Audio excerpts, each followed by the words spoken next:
Hello and welcome into District Stadium at Westwood High School in beautiful Blythewood, South Carolina. It is a cold, chilly night here in the Midlands, but action on the field will be heating up as the two closest rivals in all of football, Benedict and Allen, the two universities are quite literally next door neighbors. Allen coming into season 1-5, 0-4 in conference play in the SIC. They are the only winless team left in SIC competition, led by first-year man Cedric Pearl.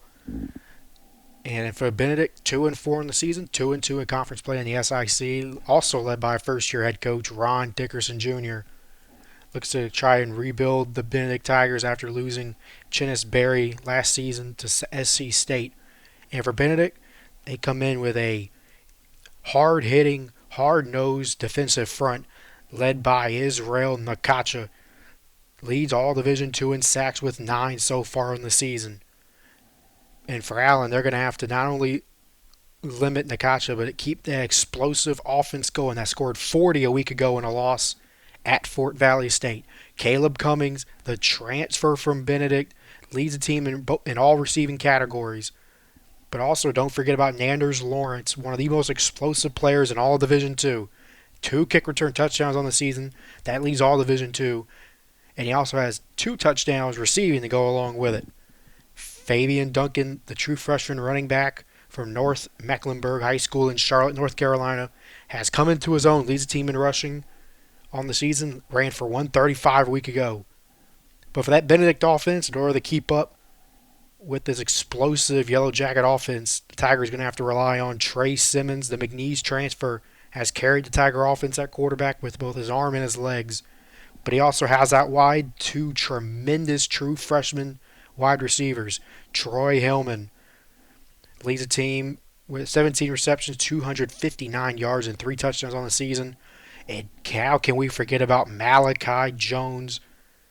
He had 3 touchdowns in a win against Edward Waters on a Thursday night nationally televised game on ESPNU. And he looks to continue that success here against the much heated Allen Yellow Jackets. It's the Battle of Hardin Street. Allen Benedict from Westwood High School, District Stadium. I'm Noah Arnold. Be with you for the rest of the night.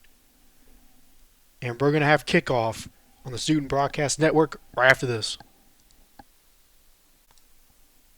We're all set for kickoff here at District Stadium, the temporary home of the Allen Yellow Jackets. Of course, I'm Noah Arnold here with you for tonight.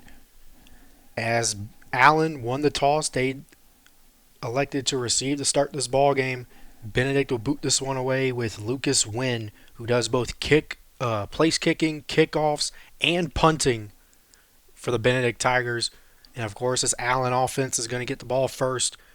But also here, getting the ball first on the kickoff, Nanders Lawrence, the electrifying kick returner, best in all Division II. And we're underway here at District Stadium. And that is more of a pooch kick, bounces low, picked up at the 10-yard line by Lawrence. Tries to get near side, makes a cut, bats 25, hit out of bounds by Cameron Davis right at about the 22-yard line. Incredible way to start the game for Lawrence, just trying to keep that shiftiness, explosiveness going. Gets decent field position, and of course you saw with that kick return, Benedict knows about Lawrence's explosive ability. They didn't want to get a deep kick return. They elected to kind of squib it off the ground a little bit, short line kick to ensure he didn't get a big return. Coming out for this Yellow Jacket offense, starting quarterback Jameer Dismukes, transferred in this season from St. Francis U. 12 touchdowns, 8 interceptions so far in the season. Has 4 touchdown rushes, though.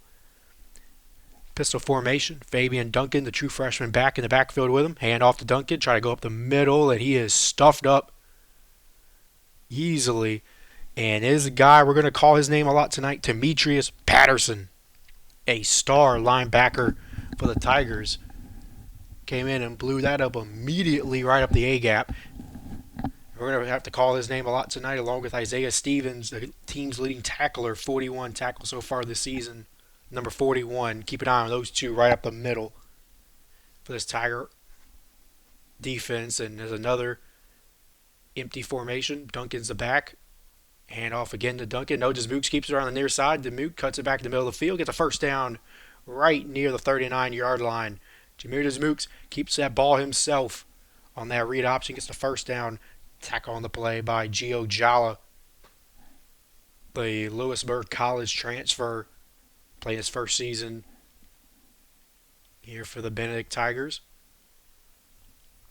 And Allen likes to go quickly here. Morrow's in the game of running back to the right of Jameer Desmooks.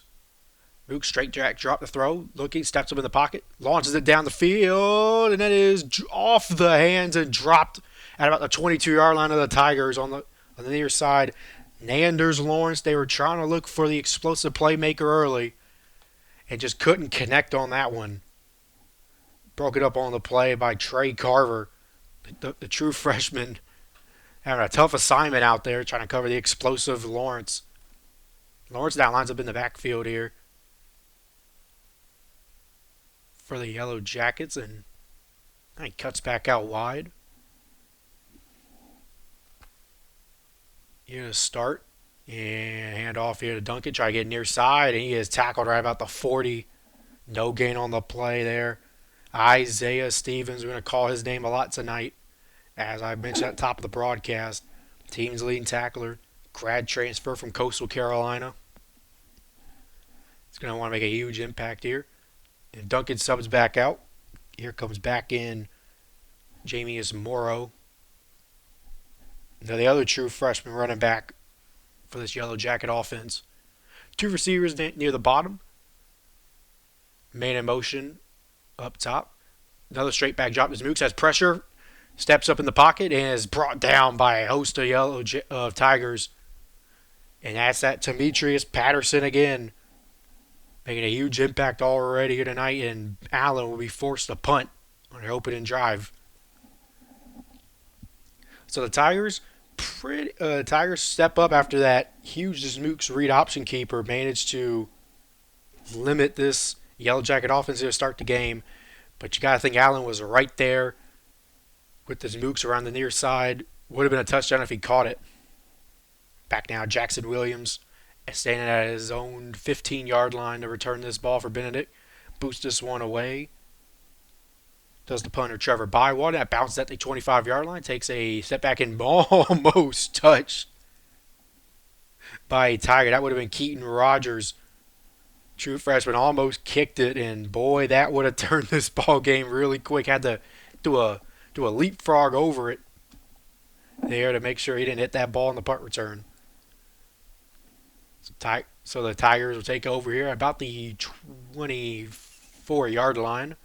And here comes out for the first time tonight, Trey Simmons, along with these explosive dynamic weapons he has on the outside. Running back here to start the game, Damian Moat. He is a true freshman power back so far this season. Leads the team in rushing. Another explosive true freshman on both sides of the ball. And it appears we have a false start to start the game. Here, it looks like somebody jumped early for the Tigers. A little eager to start off here in this rivalry game. Referee's having a bit of a discussion. Maybe they're trying to think if Allen maybe jumped first and that caused the reaction. And it is a false start on the Tigers. Backs them up. That means their first offensive play will be a 1st and 10 at their own 20-yard line. Or 1st and 15, I should say, at their own 20-yard line. That was Aji Brown, the starting left tackle, called for the false start. It's a handoff to Moat. Try to go far side. He runs into a wall of defenders, and he gets maybe about a gain of 2 or 3 on the play. Around that far side, gets to about the 22-yard line of the Yellow Jackets. To be about a 2nd and 13 here. Still, first quarter, still open and drive. And for Simmons, trying to get some signals over the side. Both of these offenses like to move fast, but trying to get their signals in. Simmons is still trying to learn this offense a little bit, looking at his play sheet. He has 3 receivers stacked to the bottom, near side. Moats in the backfield with him. And has a QB draw right up the middle. Trying to make a man miss. Cuts it back to far side and tackled right about the 28-yard line. And Yellow Jacket came up with it, but they're going to rule Freeman down, or they're going to rule Simmons down. That was Trayshawn Freeman who came up with it, but they're going to rule he was down, or he has contact stopped on the play. Brings up a 3rd and long. And of course, Simmons more known for his legs and his arm. This is not where Benedict wanted to start this ball game. 2 receivers on each side, including on the bottom Troy Hillman. That electrifying true freshman in the slot near side.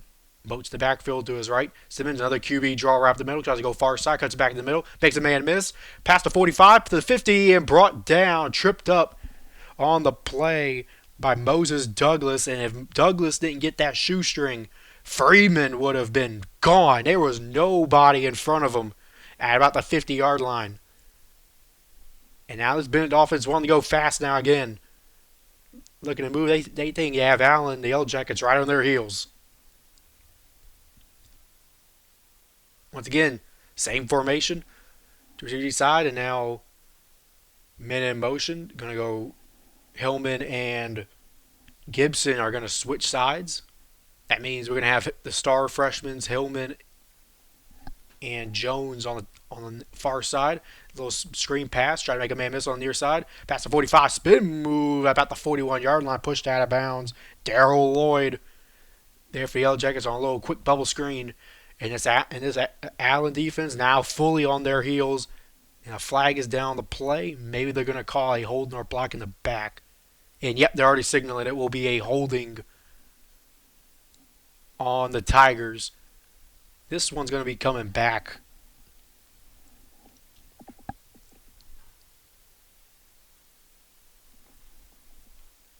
And yeah, they're going to call holding. Zach Gibson, the receiver, got caught on the outside there, trying to hold up.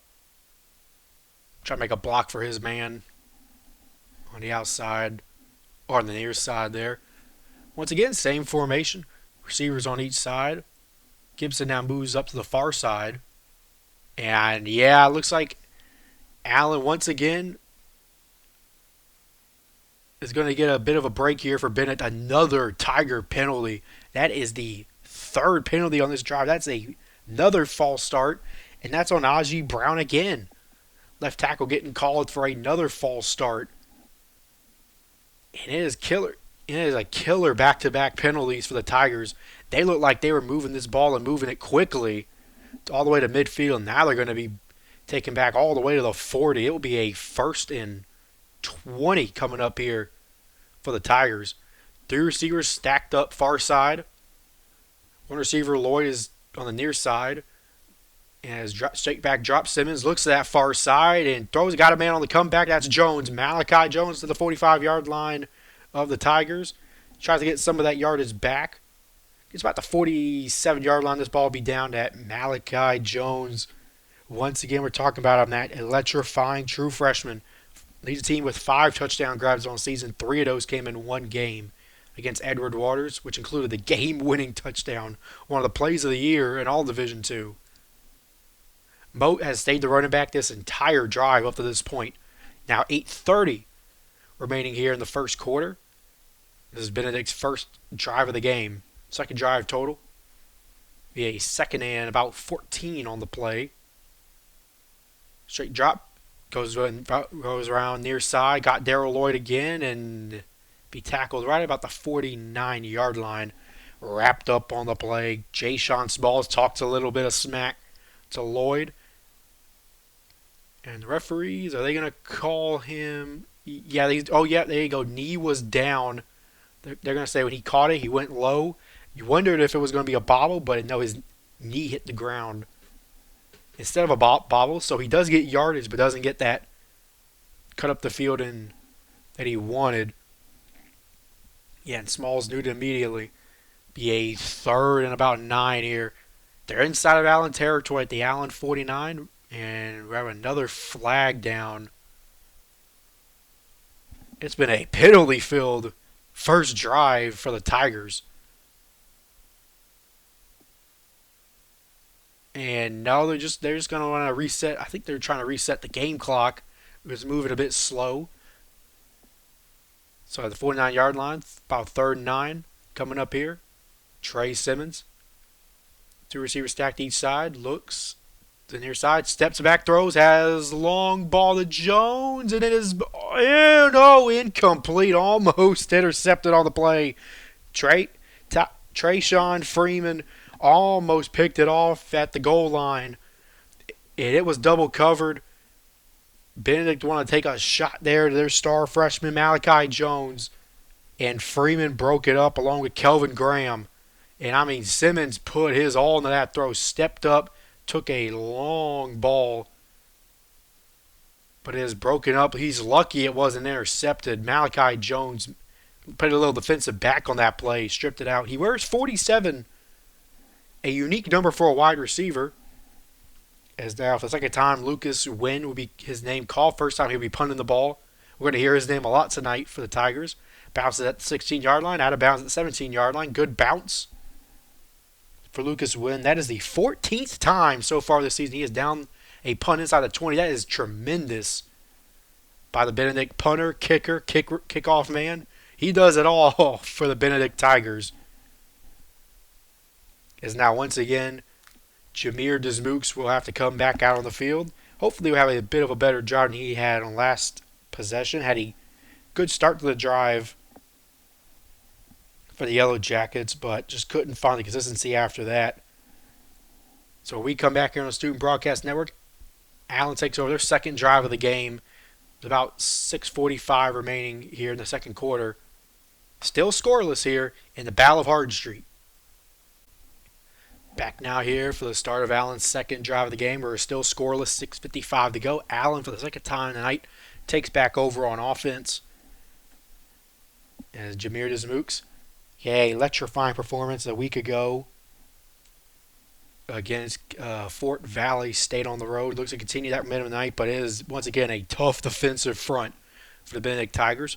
The true freshman Fabian Duncan, he had over 130 yards a week ago. The true freshman did, just explosive on the road a week ago. He has fully established himself as the running back on this team. Hands it off there, and it is blown up immediately, right at about the 10-yard line.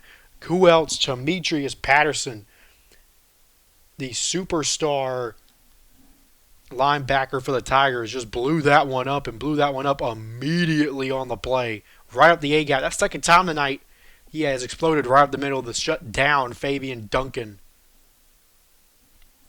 And now Allen, once again, back on their heels already thanks to Demetrius Patterson. About second and 16 here, all the way backed up at their own, it's like about 10-yard line. Dismukes is about to throw, goes around near side, just throws out of bounds right at the Allen sideline, right in front of this home crowd. Closest receiver on the play was Nanders Lawrence. So good job by Dismukes. He rolled out to that near side. Make sure he got the tackle box, threw it away, and make sure a receiver was in the area, Nanders Lawrence.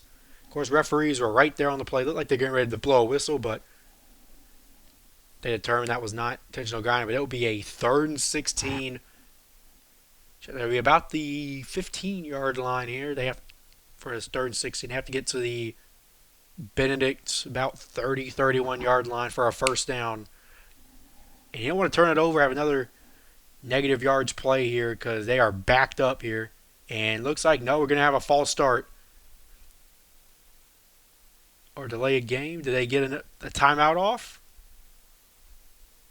And it appears they did. Cedric Pearl saw the play clock going down, ran over to take a timeout. And right here at Westwood High School, that play clock is not only on the far side of the stadium, kind of near the parking lot area on the scoreboard, but it is also right there on the field, right near where the two teams come out in the locker room. So he saw that, looked over, immediately went over to call a timeout because a 5-yard penalty here, that backs him up to about the 10-yard line, 9-yard line, and you're playing with fire at that point.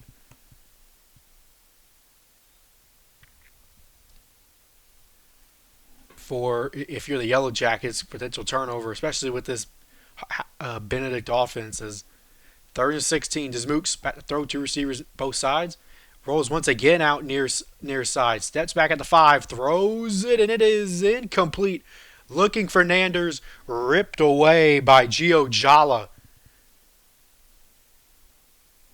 Nanders Lawrence tried to make a sliding catch. That was a great way for this Mooks to roll out of the pocket and try to fire it downfield as best as he could, but he's put it on a strike. It went just over the head of Isaiah Stevens. Thought it might have been picked off by him, but just over the fingertips. And Lawrence also made a tremendous sliding catch, but to each their own.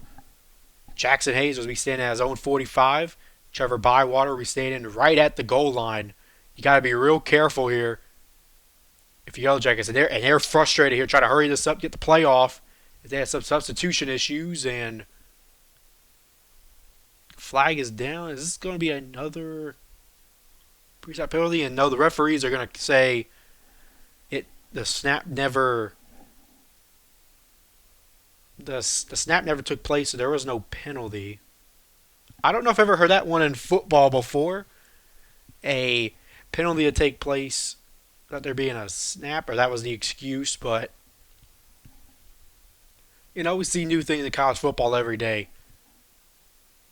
Bywater there has that glove on his right hand. Make sure he can catch this punt. 2 long sleeves. It's a bit chilly out here tonight. And also with Bywater, you don't see a lot of punters wearing visors, but make sure to visor up. Chilly night.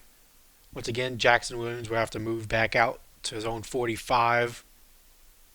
But will be taken at about the 10-yard, right at the goal line. Snap will be from about the 10. And, of course, Allen has a lot of protection for their punter because Benedict has everybody up on the line besides the return man Williams. And he barely gets that one away. Diving could not catch it, and Williams just take a fair catch at the Allen 45. Great field position for the Tigers. But for Allen, you get real lucky that was not blocked because it looked like Jameer Reed almost made a huge play in this game to block that punt. But luckily for the Yellow Jackets, it will have to go back out on defense. But great field position for the Tigers and Trey Simmons, I should say. My bad. I was thinking about Jackson Williams, the return man.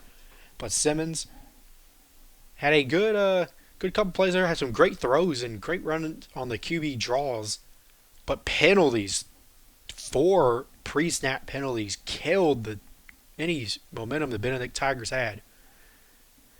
Simmons steps back, immediately fires down the field. Once again, looking down there for Malachi Jones, and it is once again incomplete right about the 5-yard line.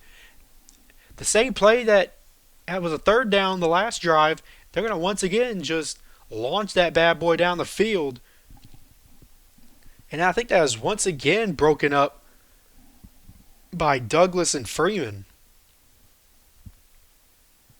Yeah, 2nd and 10 now for the Tigers. That is Shane Durant, the running back. They're going to hand off to Durant, go far side, cuts back near side. Flag is down, and he gets right about the 1st down yard line at the 35, but a flag came flying in. You imagine it's going to come back for a holding. They're already motioning. Benedict's already walking back. They already knew. That's going to be Nazir Alston Daniels, number 51, the guard for the Benedict Tigers. He is the left guard. And that left sideline already, Ozzie Brown has been called for 2 penalties so far tonight. And now the other guy on the left side, Daniels, gets called for a holding. Maybe that left side is going to be an issue for the Tigers tonight. They're going to get backed up. Yeah, 2nd and 15 from their own 47-yard line.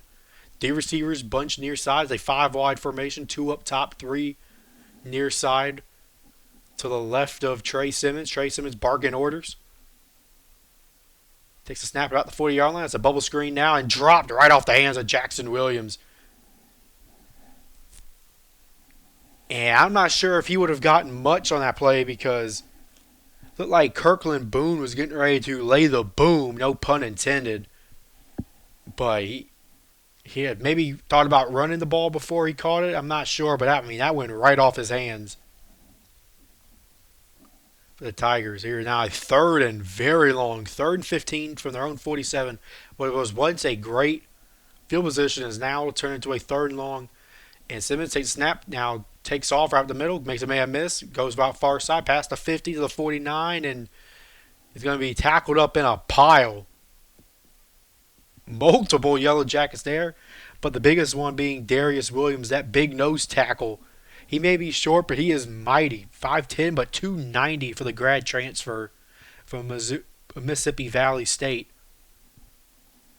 And that is the about third time they've run a QB draw already on the first two drives. But now with the clock running under 5 minutes here in the first quarter, Benedict will punt it from their own 48-yard line. Penalties once again killing the Tiger offense here on the second drive of the ball game. Wynn will boot this one away from his own 39-yard line. Already running the fair catch as Nanders Lawrence takes it about the 12. And that's where Allen will take over at their own 12-yard line. 4:55 remaining here in the first quarter. Still scoreless here, but the Yellow Jackets look to try and get their first points on the game. And we'll be back for the Battle of Hardin Street here on the Student Broadcast Network right after this.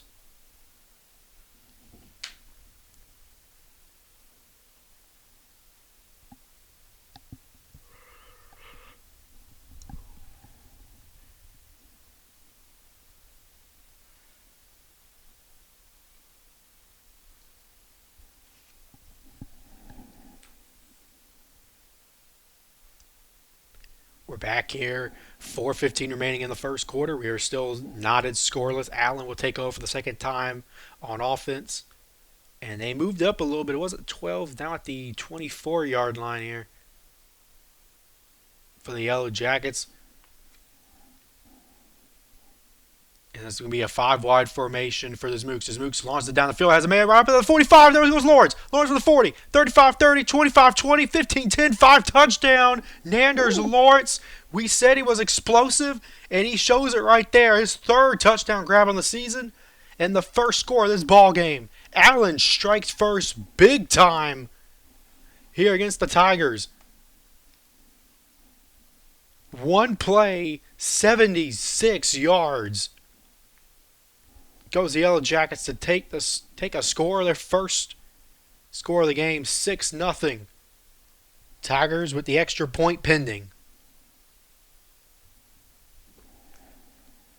Right there, Lawrence gets all the love. 5-0 formation. I'm not sure if it was maybe a bust in the secondary right there, as it looks like the two safeties got a bit confused. Field goal is up and good. 7-0. With 4 minutes to go in the first quarter, Allen with a 76-yard bomb to the electrifying Nanders Lawrence. And Allen, the last couple years, Adam at the top of the broadcast, have been brutal for the Yellow Jackets since they brought this rivalry back. The first year they brought it back was 2021, 45-12 loss. 2 years ago in this stadium, 54-21 loss to the Tigers. And last year, the most notable, hyped-up game in series history between an undefeated Tiger team and a 7-2 Yellow Jacket team ended 37-9, a shellacking down in Columbia. But it's a new program for both of these teams. 2 new programs, 2 new coaching staffs. But still just as much, if not more, passion on both sides as they're both looking to try and establish themselves as the top dogs in the city of Columbia that's not named the Gamecocks. Bywater boosts this one away again. Kicks this one away. That is a squib kick. Taken at about the 25-yard line by Burley. Burley trying to get around the far side and blown up on the play. He has blown up. Otha Evans laid the smack down. Right there. I'm going to check. That was David Smith, the redshirt freshman. for the Tigers. I don't think he expected to have this ball. He was going to be an up back, but got past the 30 and unblocked. Evans just laid the boom right in front of the Benedict sideline. And now the referees are chatting again, folks. And I know in college football we've had a lot of referee controversies over the last few weeks of college football.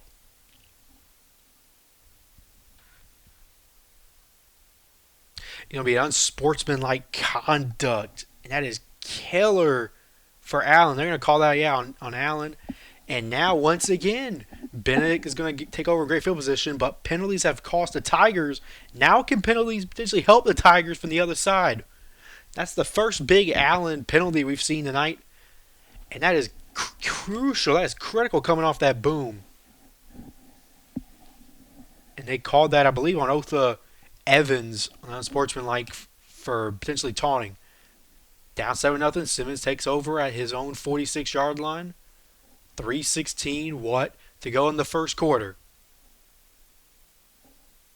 Allen steps up playing press coverage on the far side, tight in motion. Shakari Smalls goes from far to near, hand off to Durant and tries to go near side, spins back in the middle of the field, blown up. I think he lost a yard. And there is Cameron Scott there on the tackle there for the Yellow Jackets, making a critical tackle there for Durant. And beautiful job by Osiris Rhodes by the defensive end to set that edge, force Durant to cut back in the middle. And we have Laundry on the field again. Referees are talking again. Potentially was maybe another holding.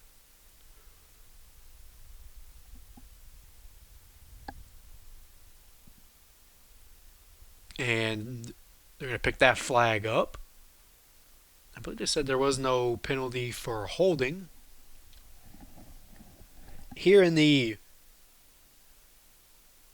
control room in the studio doing this game, we don't have any audio for the referees, so have to be a good lip reader. Good lip reader.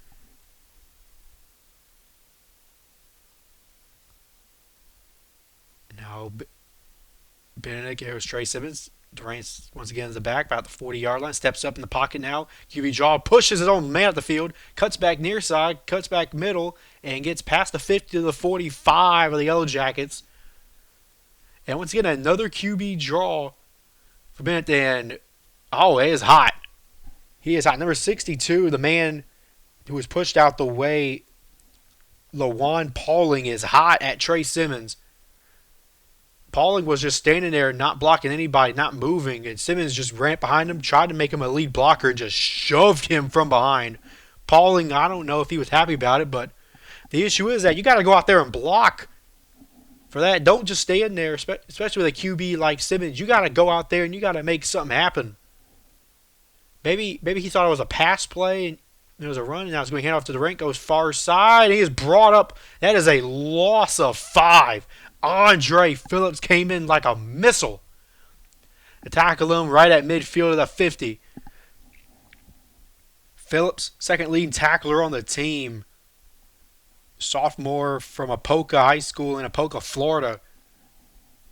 As the 5th tackle for a loss on the season for Phillips. He has been sensational so far this year for the Yellow Jacket. This new rebuilt, rejuvenated Yellow Jacket defense. And they're looking to play extremely hot as they gave up 49 a week ago on the road. They don't want to suffer that same fate. 2 receivers on each side. Simmons pumps, tries to cut back in the middle, makes another man miss. Another man miss, brought down past the 45. First down at the 43-yard line goes Trey Simmons. Simmons had 2 guys getting ready to make a sack or make them both miss by cutting between them. Made another linebacker miss. I believe he made Phillips miss who was spying on him. And a first down for Trey Simmons. That's what we talk about. He's explosive. We reach under a minute to go in this first quarter. Benedict still down 7-0 after that Allen strike. First and 10 at the 43-yard line goes Simmons. Back to throw. Pressure again. Steps up, fires far side, and diving catch. It is broken up. looking for Darrell Lloyd, broken up by Kelvin Graham. Kelvin Graham has been busy tonight, but he has broken up every pass thrown his way. It would have been a diving, sliding catch. It would have been a tough catch to make for Lloyd. And once again, we have Laundry on the field. Let's see what the penalty is this time.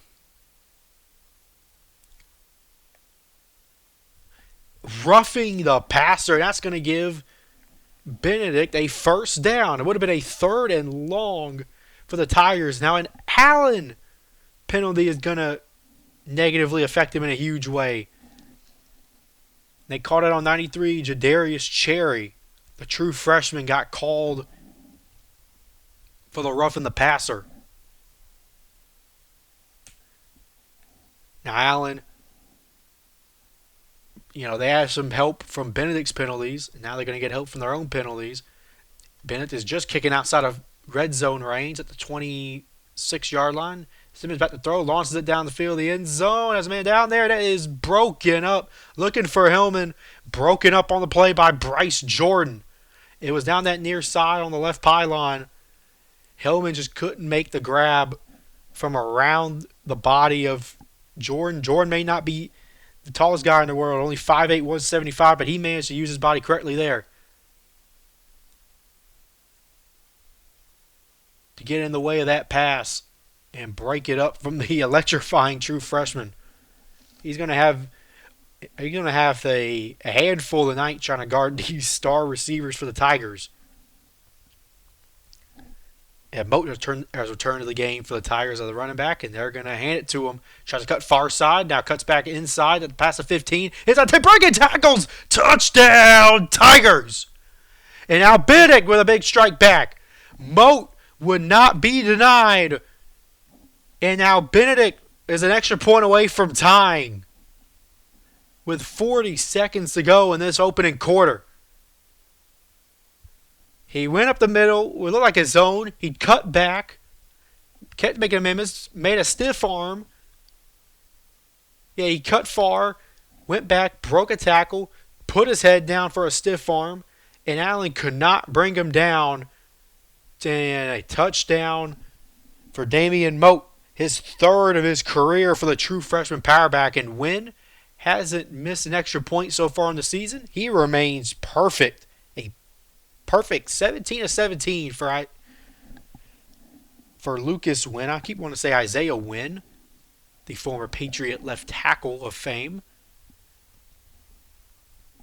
We talk about these electrifying true freshmen on both sides. And simply put, Damian Mote Jr. is one of them. Barreled through like Marshawn Lynch right there to make that touchdown.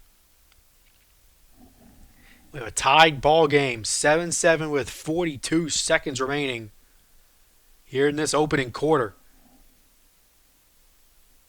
And Allen had that 76-yard bomb to Lawrence. And Bennett decides to respond by having a consistent, tough, physical drive. Tie this ball against 7-7. That's kind of the two philosophy differences between both these programs, both of these teams. Physicality versus the explosion.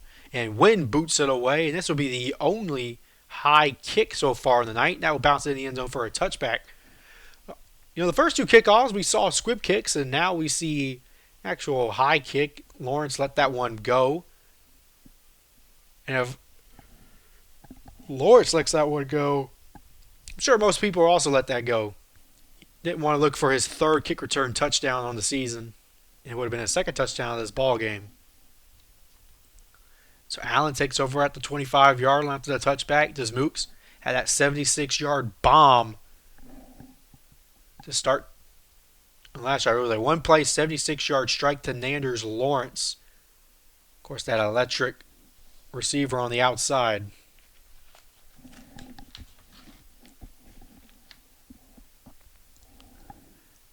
Play action. Desmooks steps up in the pocket, tries to make a man miss, and he is brought down at the 27-yard line. He may have gotten 2 yards on the play, but guess who? Demetrius Patton. Demetrius Patterson, I should say, once again, all over Desmooks. He has been phenomenal as that QB spy, run protector. He has been a sensational Mike linebacker. He has been Luke Kuechly-esque here tonight for Benedict as this clock is ticking under 10 seconds. We'll see if the Yellow Jackets snap it before the end of the first quarter. The receivers bunched up top. And they do snap the ball, hand off to Duncan right up the middle. Tries to go far side. I don't know if he got back to the line of scrimmage. Blown up. Israel Nakasha, the leader in sacks, gets a TFL. There will be a 3rd and long for the Yellow Jackets on the other side in the opening of the second quarter. But that's the end of the first. Allen with a 76-yard bomb to take a 7-0 lead. Benedict responds with a physical Dania Moat touchdown run. We have a tied ball game at 7 here in the Battle of Hardin Street. We'll be back right after this on the Carolina Student Sports Network. Back now here, start of the second quarter here. Westwood High School, beautiful South Carolina. It's a chilly October night. But right here, the action on the field is heating up. Tied ball game at 7. It will be a 3rd and long for Allen and Jameer Desmooks. Here to start the second quarter. They had a long 76-yard touchdown. And I believe Allen jumped.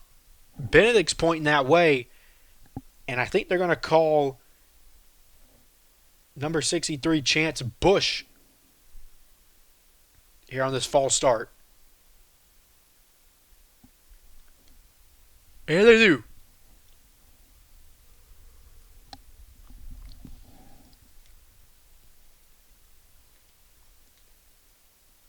Looks like this Mooks was trying to ID the line, linebacker there. Now he steps back up here, throws at 10. Caught over the middle, Winston Reese. He's close to the first down. He got it. Right at the 36-yard line. Beautiful strike right over the middle of the field. That was a sidearm Mahomes-type pass to Winston Reese. Tremendous play by his Mooks. Fits that one in there. He beat Trey Carver on the play and gets just enough for the first down at the 36. Handoff there. Duncan goes far side. Pushes back right at the 50. Another first down. Allen starting to get a bit of a rhythm. Fabian Duncan now starting to get a rhythm. And a flag is down. We'll have to check what this one is.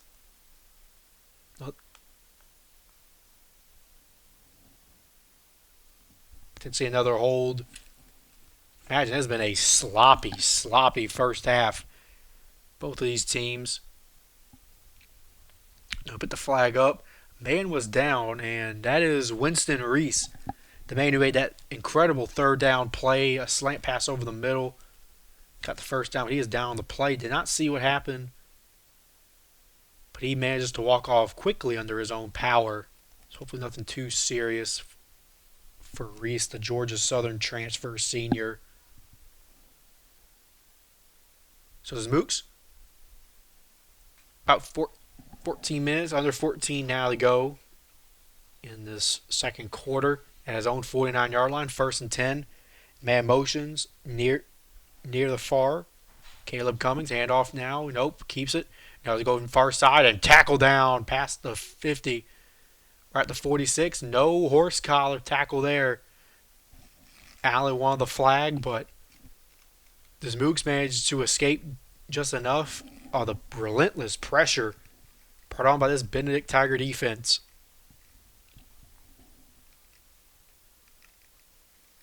And I believe that was Nakacha he juked out there. Of course, sack leader in all Division II. We have 2nd and 8. 48-yard line. Takes another shot downfield, and it is out of bounds. Would have been inside the red zone. That is the... Now, both of these teams are taking shots down to that far sideline. That is the 3rd or 4th time that one of these teams has taken a shot right there by the Benedict bench. He was looking for Caleb Cummings. The Benedict transfer was the one he was looking for. That's the leading receiver for this Allen offense. And you know Cummings would love to score a touchdown on his former team. Be about a 3rd and 6 on the play. Is Mooks back to throw? Sits in the pocket, escapes the pressure, goes far side, throws it to the man. Nanders Lawrence on that far side. 35-30, first down at the 30. Nanders Lawrence saw holding the defense 5 yards out, sat in that hole on the far sideline, and took off all the way to the 30-yard line. And now Allen, their best sustained drive so far on the night. But Lawrence, just a great awareness there to know his QB was in trouble. Sit in the hole of the zone and get the first down. And they're going to say he marked out of bounds at the 32-yard line, not the 30. So now Lawrence goes in motion, far to near. Hand off now to Duncan. And he is he is swallowed up almost immediately on the play. That was blown up by Bobby Anderson and a host of other Tigers there. Just blew that one up, as Anderson's now first tackle for loss on the season. It's like they're trying to do a zone read, which has worked so well for both these teams so far tonight. They hand it to the running back on the keeper because the DN stayed home. But great push up front by that Benedict interior defense, making it a 2nd and 10. Back throw, just Mooks, pressures, goes near sideline now, steps up, fires it down the field, has a man wide open, touchdown in the back of the end zone.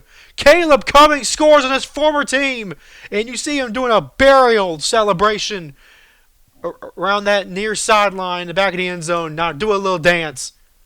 Caleb Cummings, his 5th touchdown of the year. And it comes all so sweet against his former team. A 32-yard strike. The second big play strike now for the Allen Yellow Jackets. Once again, pressured Kane. Mook stepped up. Realized not to take off. Fired it down the field. And a beautiful strike to the back of the end zone for the Mooks. He beat Cameron Davis on the play. One of his former teammates. And you know he is feeling himself. To feel oh so good. Score a touchdown against your former team. And both special team units now come back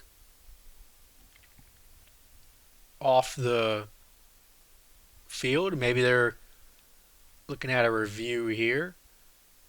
And now they're going to come back both on the field, and as a funky formation, everybody's stacked up on the left side. Now they come back to a normal extra point formation for Allen. They were maybe looking for a little bit of beamer ball there, but now just simply Sam Herman, for the second time tonight, boost that one up. Both the kickers now at perfect extra points, not only in this game but on the season. It looked like Allen was maybe going to try and get in the jump there, as everybody on the line outside of the kicker and the center, outside the kicker and center was in a normal side. Everybody else was stacked up on the near side together.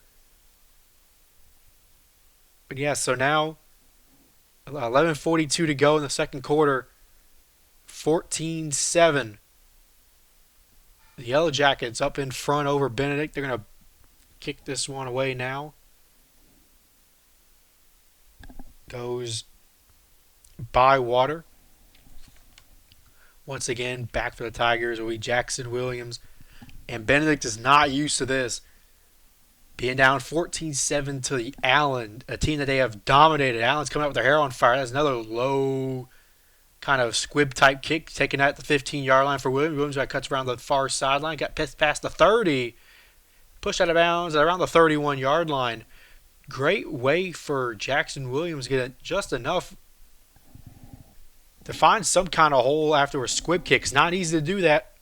Both these teams have tremendous return games, and they both respect each other's return games. Of course, with Nanders Lawrence on Allen being the best in all Division II. But Trey Simmons, he's a veteran. From McNeese transfer, he's played Division I ball. And hey, you were down the first quarter as well. Just have to stay consistent. Keep this machine chugging. is now to be a tight end far side, two receivers near side. Hand off to Moat. He goes far side, trying to find an edge around that far side. Cuts up the field, past the 40, and right at the 40, near the first down yard line. And they're going to say when he was chugging, his knee hit the ground, or knee or elbow. He's going to be down right at the 40-yard line, perfectly at the 40. It'll be about a 2nd and 2 coming up for the Tigers. As Moat, once again, who had that touchdown run, just tremendous power, tremendous lower body strength. He has the tremendously sized calves. And again, far side. He is blown up immediately. Far side at the 35. Big Damian Williams making the tackle there to blow that one up. Once again for Allen, this will now be a 3rd and long situation. Check that was Anthony Wadler on the tackle for loss. That big DN out there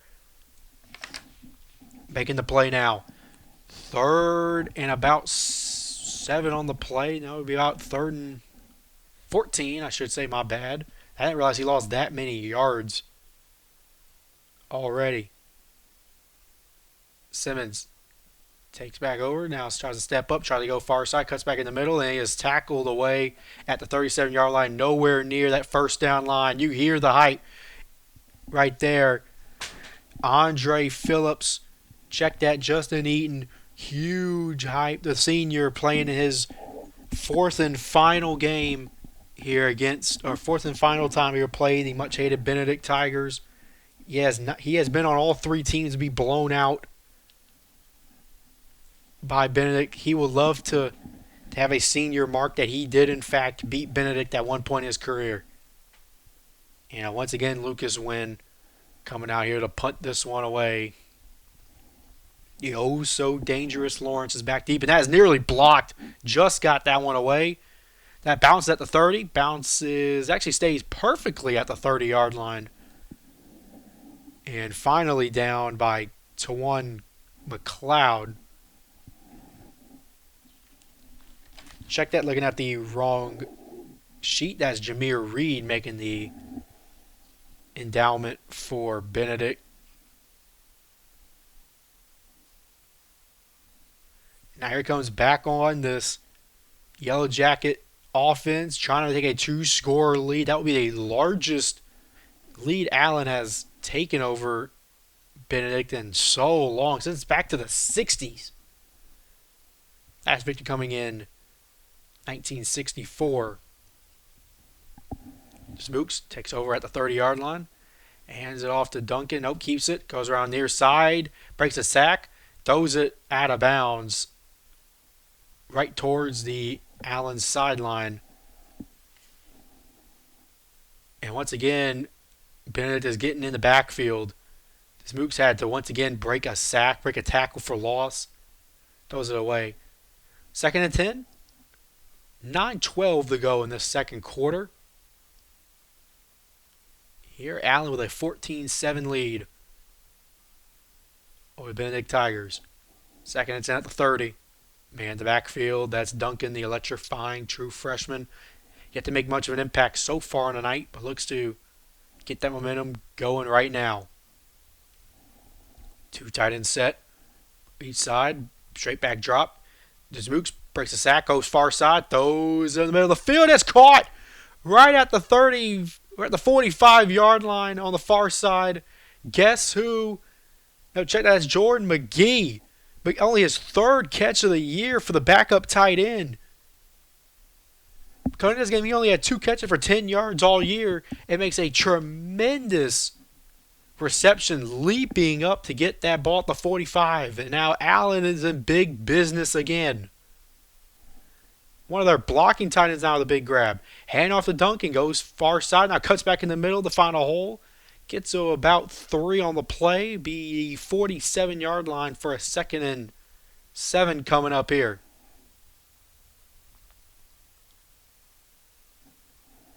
Duncan, now granted, he hasn't been blown up a lot.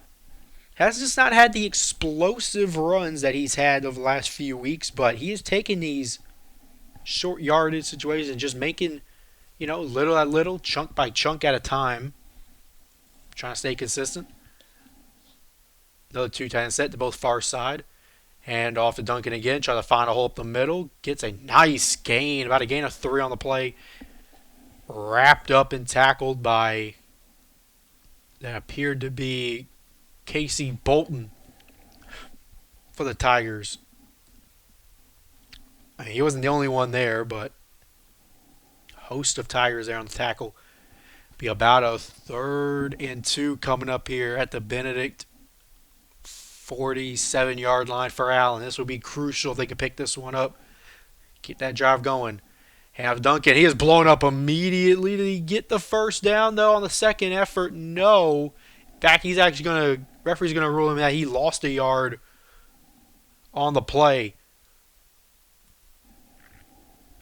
He is blown up in the backfield by guess who? Demetrius Patton made the big hit once again. Took on 2 guys at once. Patterson. Keep wanting to say Patton, but it's Patterson. He has just wrecked shop. When we thought it was going to be Israel Nakosha, it's now been the Demetrius Patterson show. On 4th down, they're going to hand off, and he got the first down, though. Fabian Dunk around that far side, pushed ahead. He just barely got that first down. Israel Nakasha was the one who made the tackle with a host of other Tigers, but great way for Allen to snap it fast, catch him off guard. That was a counter-type play, but Duncan, that true freshman, as nothing's come easy for him tonight, but right there, he puts his head down and gets that first down.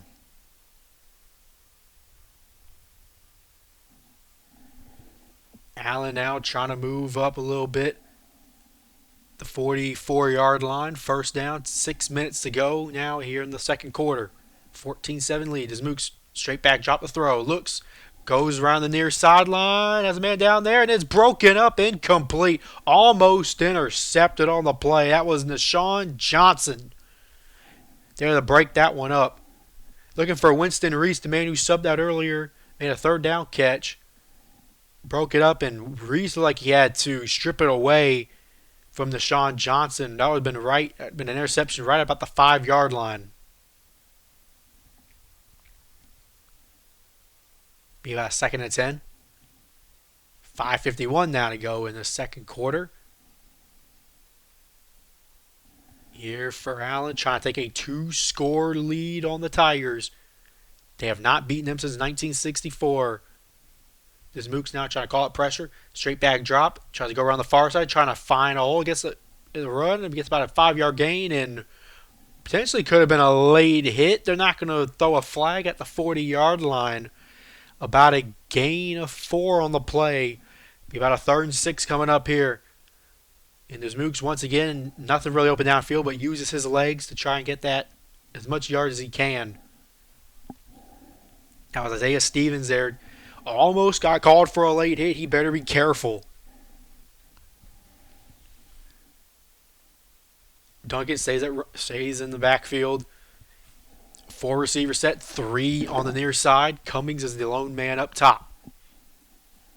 Straight back drop is Mooks. Looks at that far side, looks deep. Cummings at the 10 and just out of his reach off his right hand at the 5-yard line. But that is broken up on the play.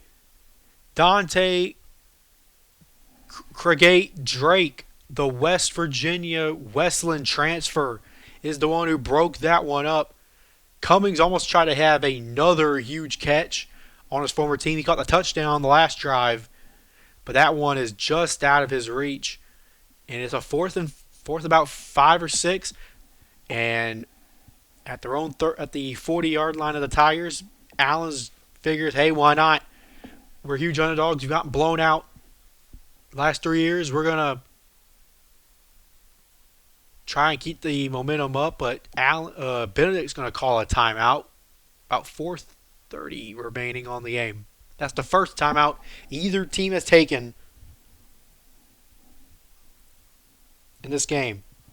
We come back. We got a 4th and 5 for Allen, trying to take a 2-score lead on the Benedict Tigers team they have not beaten since 1964. Can Allen take the score lead and get this 4th and 5? We're back with the Student Broadcast Network right after this. We're back here about just under 5 minutes to go now here in the second quarter. 14-7 Allen lead over Benedict. They have the ball at the 40-yard line. It'll be about a 4th and 5 for Dismukes in this offense. They have been explosive so far tonight. Rolls near side. Gets a block from Duncan. Dismukes tries to run back midfield, and he is swallowed up. Lost a ton of yards on the play. Jameer Dismukes swallowed up at the 50-yard line, right on the Red Hawk center field logo. And now Allen, after that the Gallo risk, he tried to go for it on 4th down. I believe he was sacked on the play by Bobby Anderson, who's already made a couple impact plays for the Tigers. Allen now gives great field position to try and tie this ball game up. They will take over in Allen possession. That ball is spotted at the 49. It's for Trey Simmons. 3:52 to go. There's a handoff now to Moat. Moat trying to get around that near side. Swallowed up immediately and blown up by a sea of Yellow Jackets. The first one there to make the first hit on the play. That appeared to be Isaiah Stevens again. Broke that one up for the Allen offense. I'm going to check that actually. That is Jay-Sean Small, who's made a couple of tackles so far. It's one-man booth here in the booth. Yeah, it's a little tricky trying to keep up with both of these teams. It's got 2nd and 12 here at the 49-yard line. Simmons. Moat once again in the backfield. QB draw again. Try to cut the middle of the field. Has a hole past the 45 to the 40-yard line. Got a first down. Right at about the 39-yard line. Simmons makes a couple men miss. Most notably, he made Andre Phillips miss. And no, they're going to roll him just short of the first down line. They're going to move him back to the 40. They're going to say he didn't get it. It'll be a 3rd and 1 coming up here. He is so light on his feet. You don't really want to say Lamar-esque, but you can't not think of Lamar Jackson when you see him play like that. It's Durant in the game back at running back for Benedict. Two receivers stacked far side. Hand off to Benedict far side. And Durant gets a first down at the 35-yard line. Easily picked the first down. He wasn't even touched until he was about 3 yards beyond the line to gain. At the 34, gets to the 35 on the play. Brought down by, appeared to be Jay-Sean Smalls again.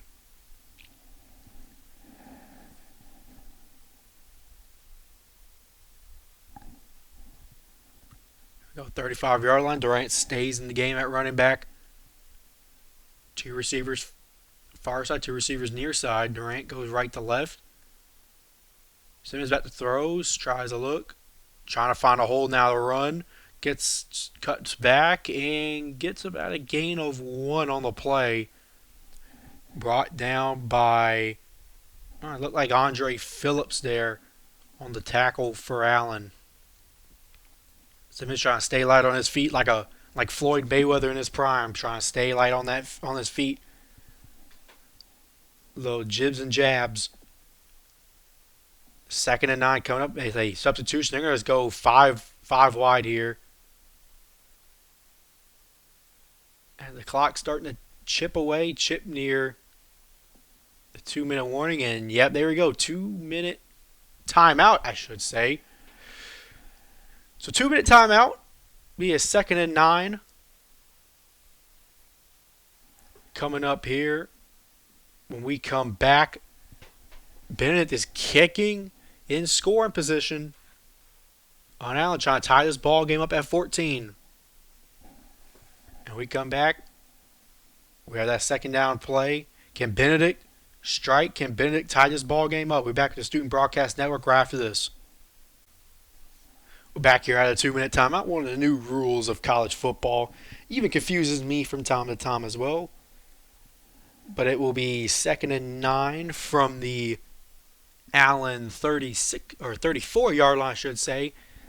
Simmons has been sensational with his legs so far on this drive, escaping numerous Allen sack attempts. Now, two receivers each side. Two are bunched on the far side near that Benedict sideline. Simmons looks to throw, steps up in the pocket, took a shot. I mean, he took a shot. Flag is down at about the 10-yard line. Are they going to call pass interference or a defensive holding? It looked like Hillman was hugged up, but that ball looked uncatchable to me.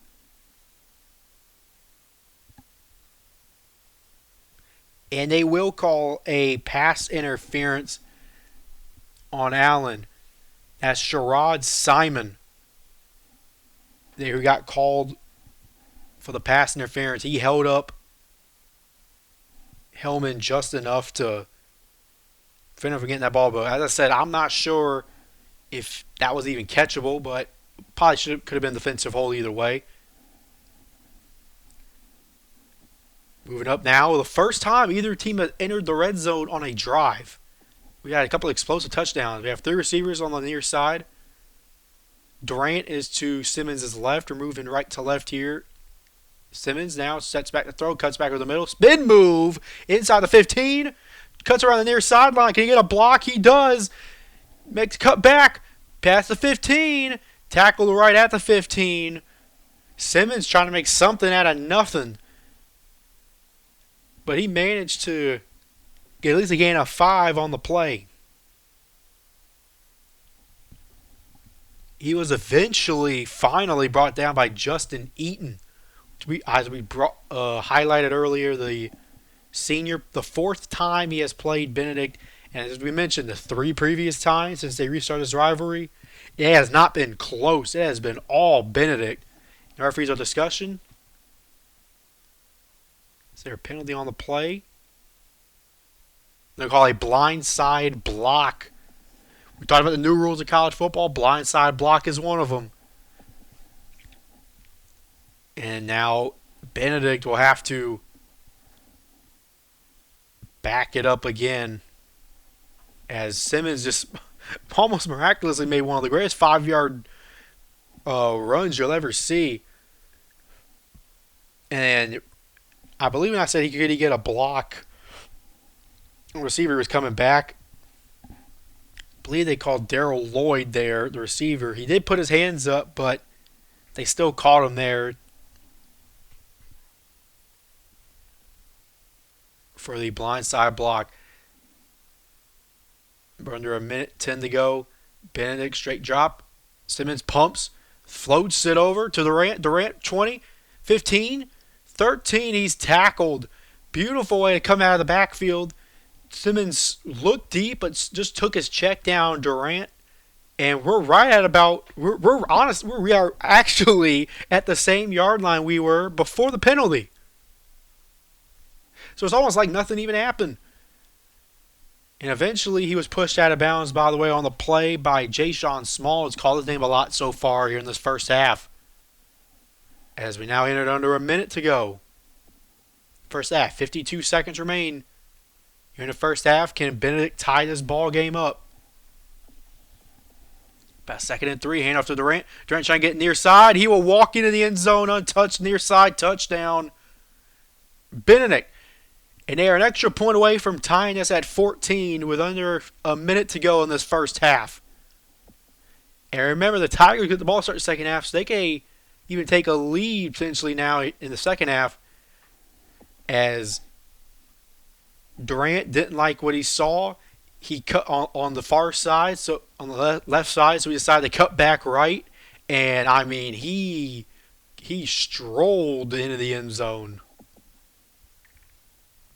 for the touchdown to tie this ball game up with the extra point. Here comes Lucas Wynn. Holds down. Kick is on the way. And it is good. We have a tied game at 14. Thanks to the tremendous vision, the tremendous speed of Durant. I mean, he put his foot down and he cut out. So now, but thing is, with the Allen offense, they've been explosive so far, so they have all three timeouts. See what they can do with 49 seconds to go in this first half.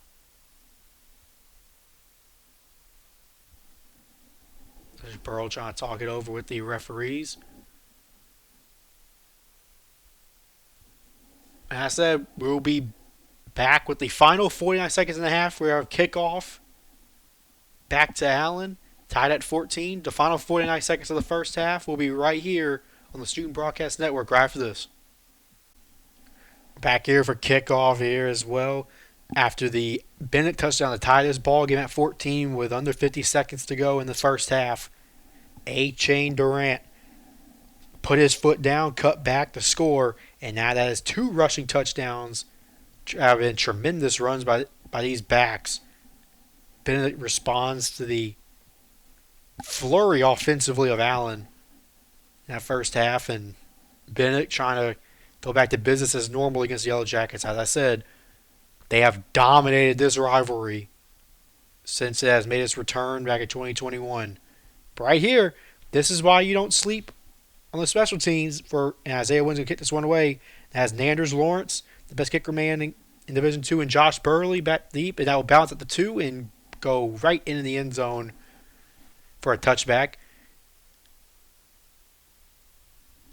So 49 seconds to go. Here comes out this explosive offense that's had two tremendous strikes. The first one being a 76-yard bomb to Nanders Lawrence. The second one being a 36-yard strike to Caleb Cummings. Cummings scoring on his former team. You know, he's going to feel so good, but it'll be a lot sweeter if he can beat his former team. Spooks now trots back on the field. 4 receivers in the game now. 2 on each side. Fabian Duncan. The electric true freshman's the back. There's Mooks. That straight back drop. Escapes the sack from Israel. And hits off Patterson. Tries to cut back to the middle, but he is swallowed up. Pressure came immediately. He tried to make as many sacks as he could, but eventually the pressure just got to him. Casey Bolton was eventually the one to finally bring him down, the nose tackle, making his first sack in the season. But he was just blown up from the get-go. You know, he had immediate pressure coming in from Israel and Lakasha, the Division II sack leader, and Patterson just didn't wrap him up. Just tried to straight chest bump him to make a huge hit. Now hand off now to Morrow, and that is blown up immediately. I think Allen now is trying to just run this clock out, make Benedict take their last 2 timeouts for the end of the half.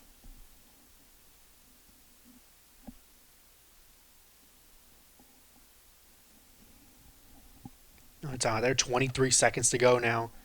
Benedict's down to 1 timeout. Ball is at the 16-yard line for a 3rd and 16. You imagine Allen's going to take another run here to make another timeout there.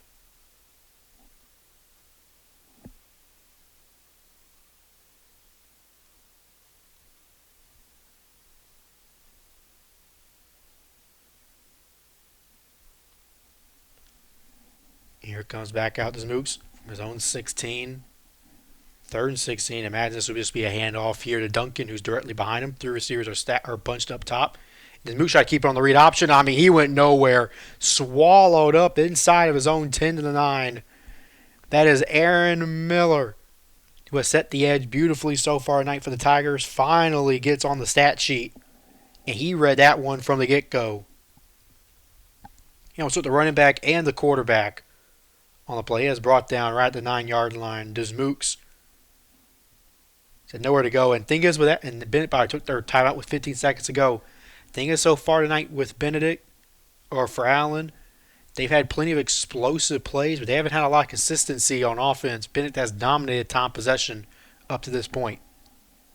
And for the second time now in the ballgame, Allen will have to punt this one away from inside of their own end zone.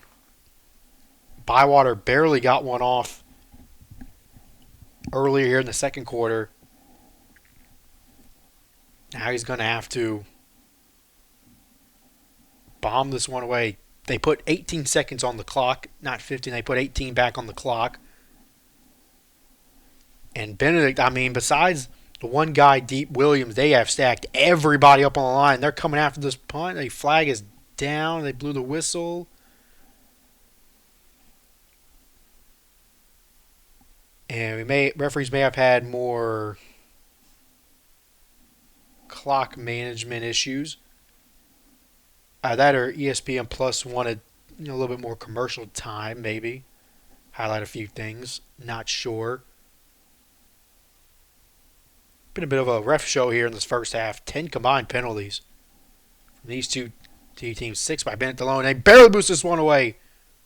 Caught at the 40. Williams should make a cut back in the middle. Gets to the 30. Inside the 30 to 28. Tremendous return by Jackson Williams. Sets up Benedict. No timeouts with about 12 seconds to go. He split the coverage unit. And eventually the Yellow Jackets swarmed up to make the tackle, but that was only till he got all the way to the 28. Now Benedict's talking over what they want to do.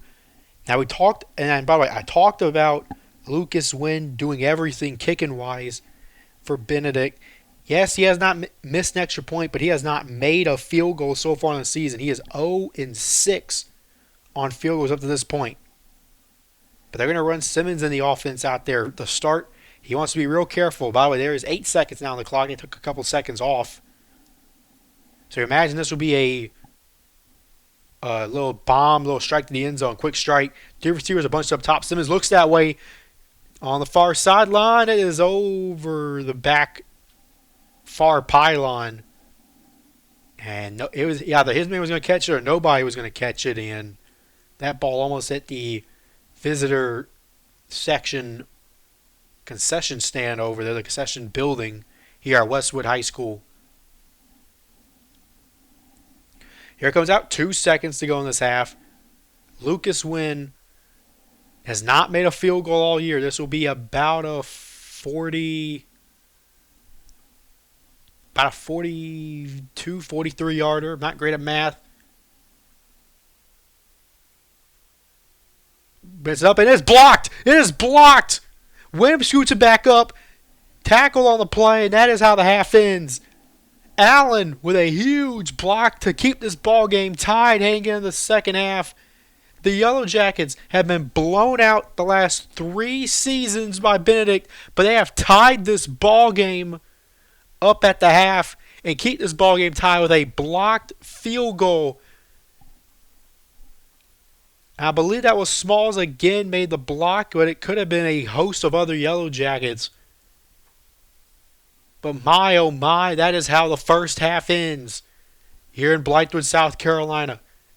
Benedict gets the ball to start the second half, but Allen has tied this ball game up with Benedict in the Battle of Hardin Street, trying to get their first victory over the Tigers since 1964. It has been 60 years in the making.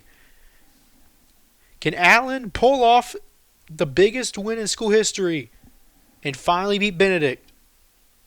Back with the second half right after this on the Student Broadcast Network. Back now for the start of the second half here. Westwood High School District Stadium. Beautiful Blythewood, South Carolina. A very, very chilly October night. Allen and Benedict. Allen 1-5 in the season. Benedict 2-4. These are two teams that are rebuilding with a whole new roster, new coaching staff. But I mean, that just makes this more passionate. This will make each one of the other season to beat the other. Benedict, once again, as I said, this game's tied at 14 heading in the second half. Benedict gets the ball start second half. But, I mean, just listen to these numbers. 2021 was 45-12 Benedict victory. 2022 in this very stadium was a 54-21 Benedict victory. And last year, 2023, the most hyped-up game in this series, which featured an undefeated 9-0 Benedict and 7-2 Allen Yellow Jackets, ended 37-9. Benedict steamrolled them that day. But now, this game is tied at 14. Allen has not beaten Benedict since 1964. This has been almost 60 years in the making. Here for the Yellow Jackets. In that first half, we saw two explosive pass plays and a 76-yard bomb to start the first half with Nanders Lawrence on the second drive of the game. And then for the second quarter, we saw a 34-yard bomb down there to Caleb Cummings, scoring a touchdown on his former team. You know, that felt oh so good for him. Benedict responded to both those touchdowns of their own. Moat with a physical touchdown run to tie this game up at 7.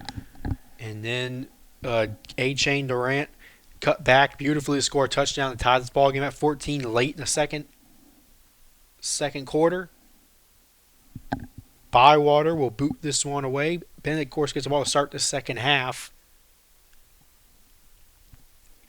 As I said, this is 60 years in the making.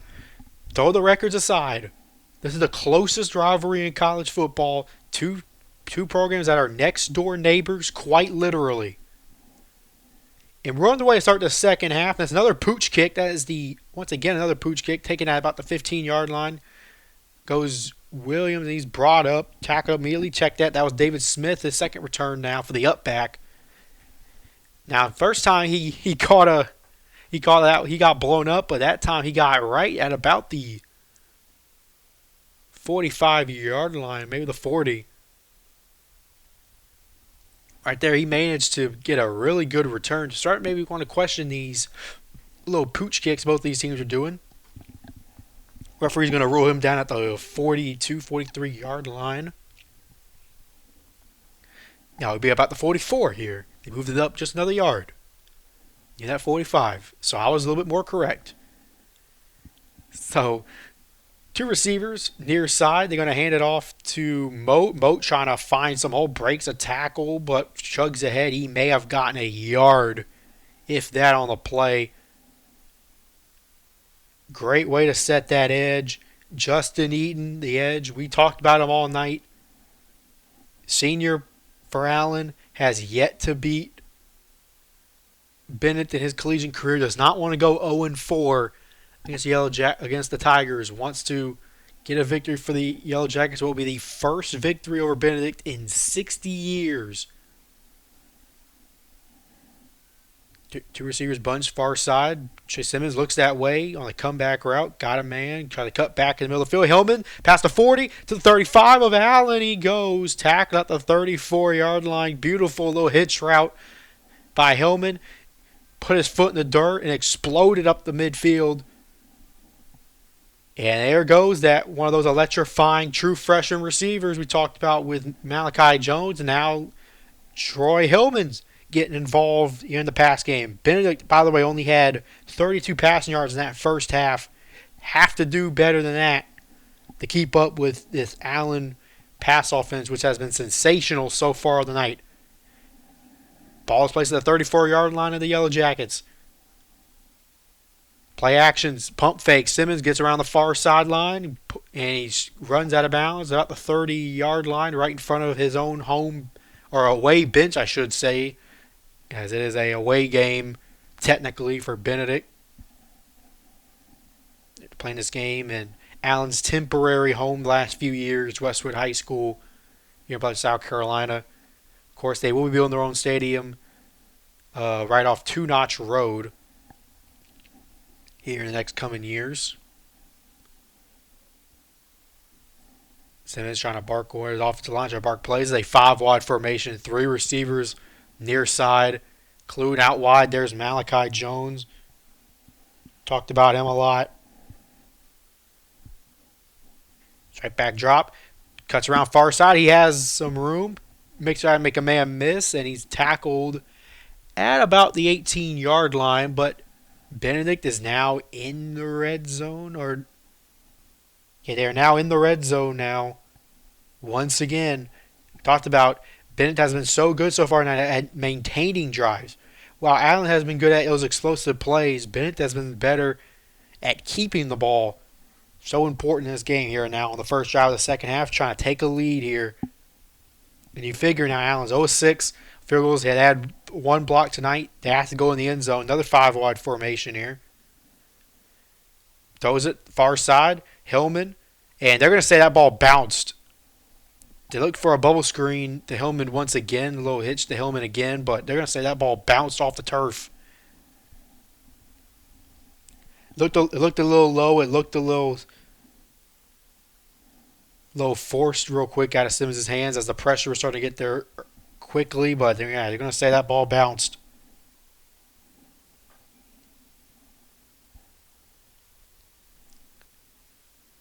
By now looking over the sideline. And I called the South Carolina-Akron game earlier this year. They run a two-quarterback system with the quarterback out wide. Now Xavier Foster for Benedict. The quarterback's out wide. This 5-wide formation. 3 receivers stacked up top. He looks that way up top. Has a man up top. That's Hillman. That is over the far back pylon.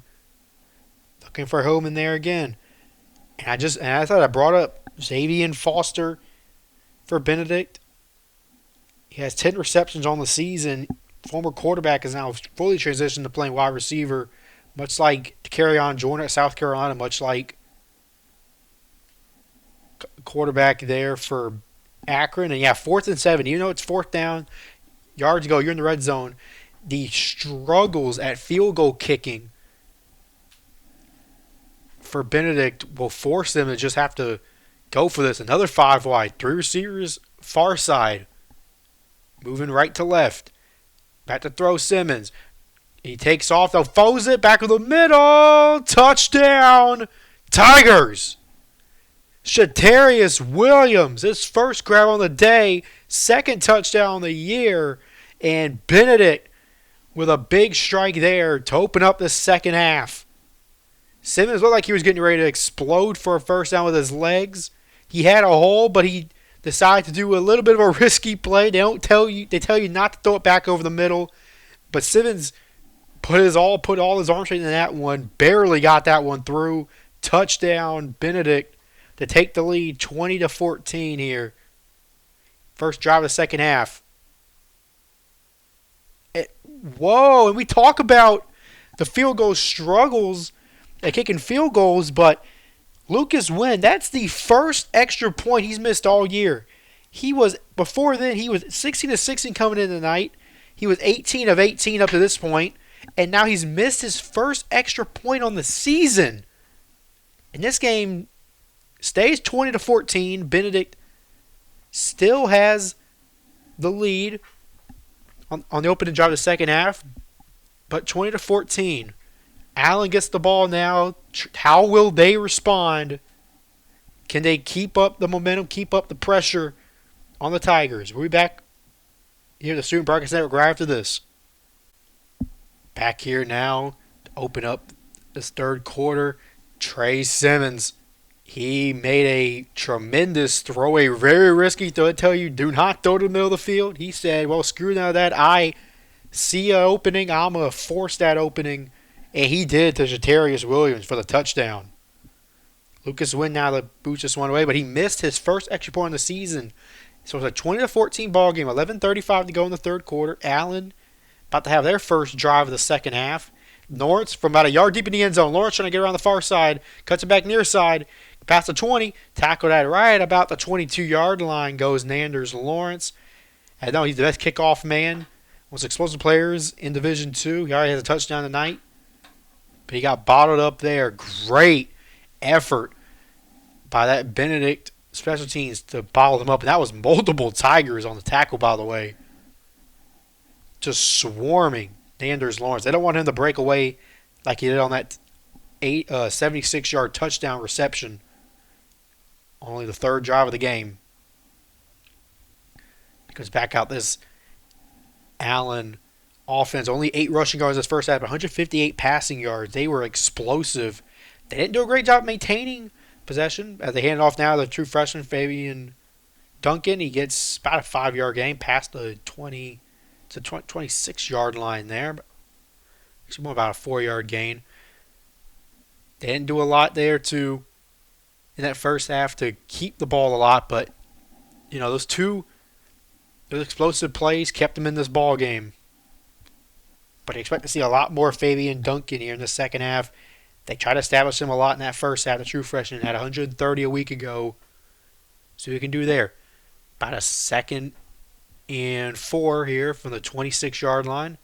Play action. Try to go on far side. Cuts back to the middle. And try to go back far side. And he's brought down for the sack. Lost about 2 on the play. Back to the 23-yard line now. Jameer Desmooks has had pressure in his face all night. Israel Nakasha has yet to make a sack. The guy who leads Division II in sacks. But you can just feel his presence out there on that field, or out there whenever they have to double or even triple team him on certain plays. I believe that was Aaron Miller, by the way, on the sack. He has made an impact and a half so far tonight. Desmooks now straight back drop, 3rd and 9. Looks, runs at the middle, tries to go around near side, makes a man miss at the 30, past the 33. Did he get the first? Benedict says no. But are the refs going to give him the spot? They do. First down, Allen. Desmooks escaped. Nakasha made Patterson miss, who has been sensational tonight. Just got past the 30. Made sure to put his shoulder down and fall forward at about the 32, 33-yard line, which was the line to gain. See a lot of QB slot situation, but he didn't. Now a man in motion, McGee, the tight end. 2 tight end set. Hand off to Duncan right up the middle. And that is about a gain of 4 on the play. Brought down by Isaiah Stevens, the tackle lead coming in this game for the Tiger defense. Made that tackle. If he didn't make that tackle, boy, there was a lot of green grass if he whiffed on that one. Right up the middle of the field. And Benedict looks like they know it too. About a second and 6 here. After that 4-yard gain. 9 minutes to go now. This is only Allen's first shot of the second half. McGee is once again in motion. Hand off once again over the middle. Goes around near side. Goes Duncan. Breaks a tackle. Past the 45. Right about the 47-yard line. That'll be a late hit as well. Added on the end of that one. Patterson looks like he's going to get called for that. He has been sensational tonight, but he hit Duncan just a bit too late. It's a bit of a tic-tac call, but that will be the penalty. It will be a late hit out of bounds. More than likely, they're going to discuss this. Hit cam at about the 46-yard line. Duncan looked like he was heading towards the sidelines. And let's see, they're still discussing this over. A lot of ref ball here tonight. We had 10 penalties in that first half, both teams.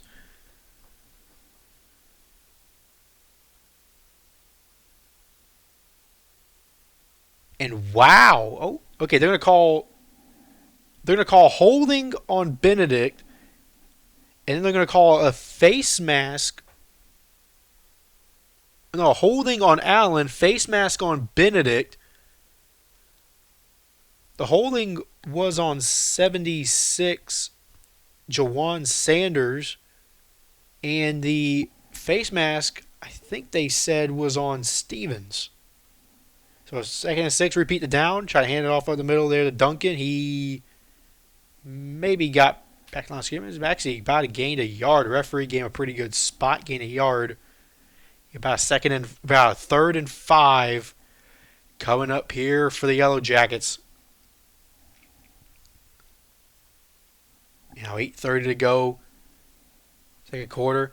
Be about a 3rd and 5 from the 40. How about the 39-yard line here? Here we go. 3 receivers bunched up top. Running back Duncan is to Simmons' left. Cummings is by himself on the near side. Pump fakes. Escapes Miller. Goes around the far side. Throws it down the field. Oh, that's caught at the first down line. He got the first down. Nanders Lawrence right in front of that Benedict bench. Gets a critical 3rd down reception. Desmooks threw a strike after escaping Miller around the near side.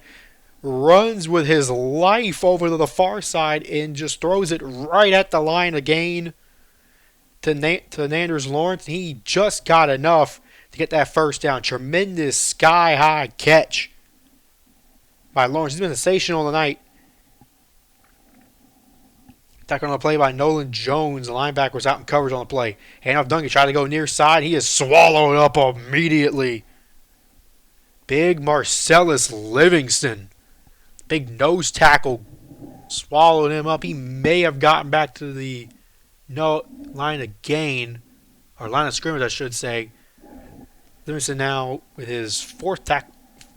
He has 3.5 tackles for loss in the season. And there's 7 to go now, third quarter. Allen down 20-14, driving here to try and get a score here. A lot of confusion there from Allen trying to get their inaudible in, to get their play calls in. There's 2 tight ends, far side. 2 receivers to either side of the Mooks. And Allen's just going to call a timeout. A lot of confusion there for Cedric Pearl's group, and offensive coordinator Nick Trust. About a 2nd and 12 here on the other side of the timeout. This Mooks has made a lot of magic with his legs. And we'll be back with right after this on the Carolina Sports Network, or Carolina Students Network right after this. We go down to the timeout. 2nd and 12 coming up for Allen. Down 20-14 to Benedict. Trying to cut the lead or even take the lead here. They're at their own 42-yard line after that tackle for a loss. Our referee's going to hold the play up. They're waiting for ESPN Plus to come back from commercial break. And talking to the broadcast guy, making sure they have the go-ahead to go. This Mooks looks very frustrated along with the whole Allen offense. So there's Mooks tight ends on either side. 2 receivers on either side as well. Duncan to his left. Oh, bobbles the snap high. Chucks it down the field. Got Cummings down there. And is off the fingertips and incomplete at about the 20-yard line. Broken up by Trey Carver in coverage, who has been very busy tonight. And you wonder maybe if he took that shot because it was offsides. No, they're going to pick up the flag. So it'll be a 3rd and 12. Going to be at their own 42. 2 receivers up top, 1 on the bottom, a tight end in the ballgame as well. Zooks rolls out far side, throws it back near side, has a tight end wide open, and a first down past the 50, the 45, the 40. Pushed out of bounds at around the 39-yard line. Tight end Mike Bowman was only his 7th catch on the season, none bigger than that, on a critical 3rd and 12. Beautiful way by the Mooks to do a little bootleg. Throws it back. That's almost if a Clemson play they used to run back in the day with Deshaun Watson and Jordan Leggett. They used to beat Louisville back in the day, and that they use that same type of play call there with the tight end. Tight ends are not used a lot on either side, but Allen's used tight ends to tremendous success on 2 crucial 3rd downs. A handoff to Duncan at the middle. Spin move. It passed the 30, got a first down at the 29-yard line. Fabian Duncan finally has a little bit of momentum. Finally has a little bit of juice.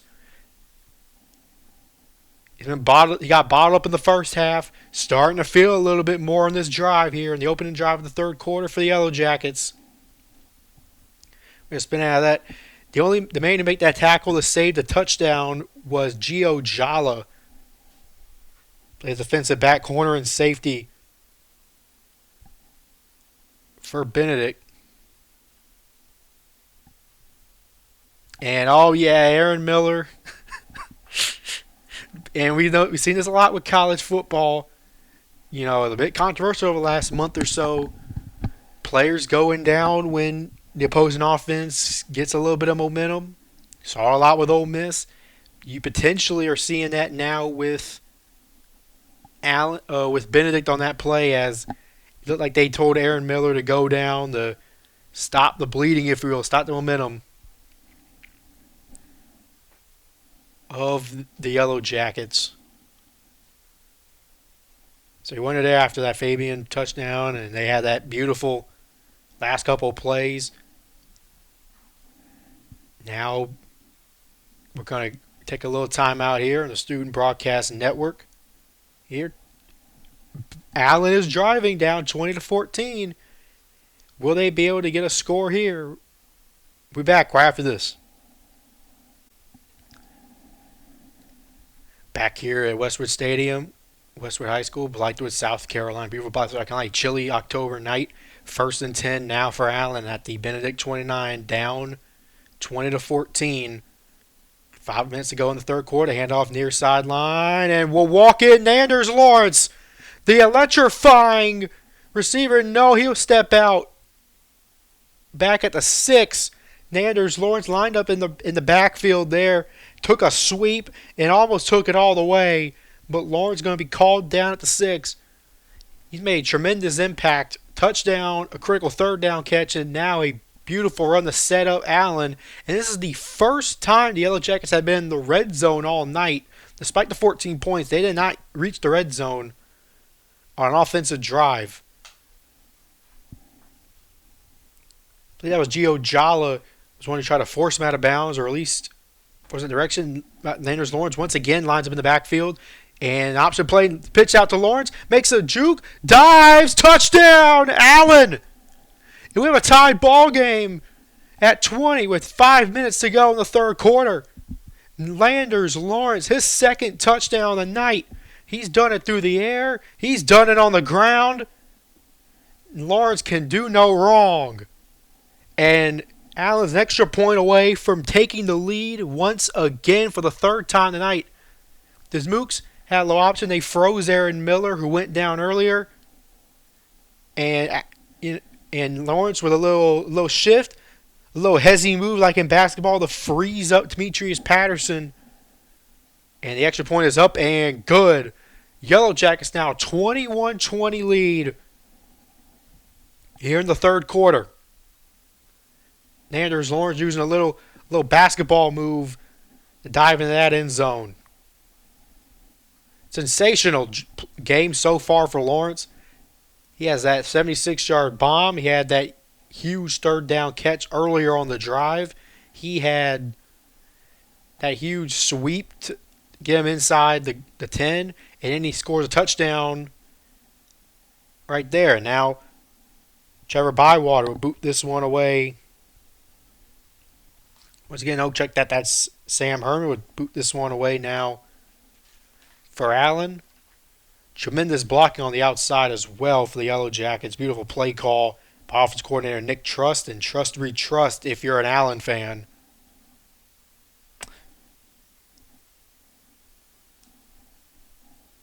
But how has Benedict offense responded? Both offenses touchdowns to start the third quarter. It's a line drive kick, and that will be taken up by Troy Hillman, the freshman, past the 50 to the 45 of Allen. He just saw a hole and nobody made the tackle for Allen. Just exploded in a straight line. And now Benedict. We talk about it. Allen's special teams with Lawrence. And now here's Hillman, the true freshman, reminding everybody, hey, I'm explosive too. I'm going to get all the way to the 45 and set my offense up in plus territory out the gate. Benedict has definitively won the field position battle so far tonight. But a couple times they have yet to score. They have failed to score, but now back down looking to score back-to-back touchdowns. Low snap, hand off to Moten. Guys go near side. It's almost swallowed up. And he will be swallowed up. Couldn't ever cut up field. Osiris Rhodes done a tremendous job setting the edge. Finally gets that tackle for loss on the night. Rhodes has been sensational, and he finally gets involved on the stat sheet. He has made an impact without making a stat so far, but there he is there. And Moat, just from the get-go, could not manage to cut up field. Great way to set that edge for the Allen defense. Backs one up to 2nd and 12 from about the 47-yard line of Allen. Benedict's driving right to left. Simmons, straight back drop. Pressure in his face. Hit as he released. Down the field. Far sideline is caught in a first down at the 31-yard line. Darrell Lloyd made the catch on that out route. Simmons with a tremendous pass to the far side. Teets was taking a shot from either direction from both Rhodes and Fleming. And Hillman Man, he's made the catch 0-on-0 there and got the first down there for the senior. Another straight back drop. Pump fake. Got to cut up the middle and tackle down. About a gain of 1 on the play. Maybe 1 or 2 for Trey Simmons. He's done a lot with his legs. He did there too. They run a lot of RPOs or RPOs.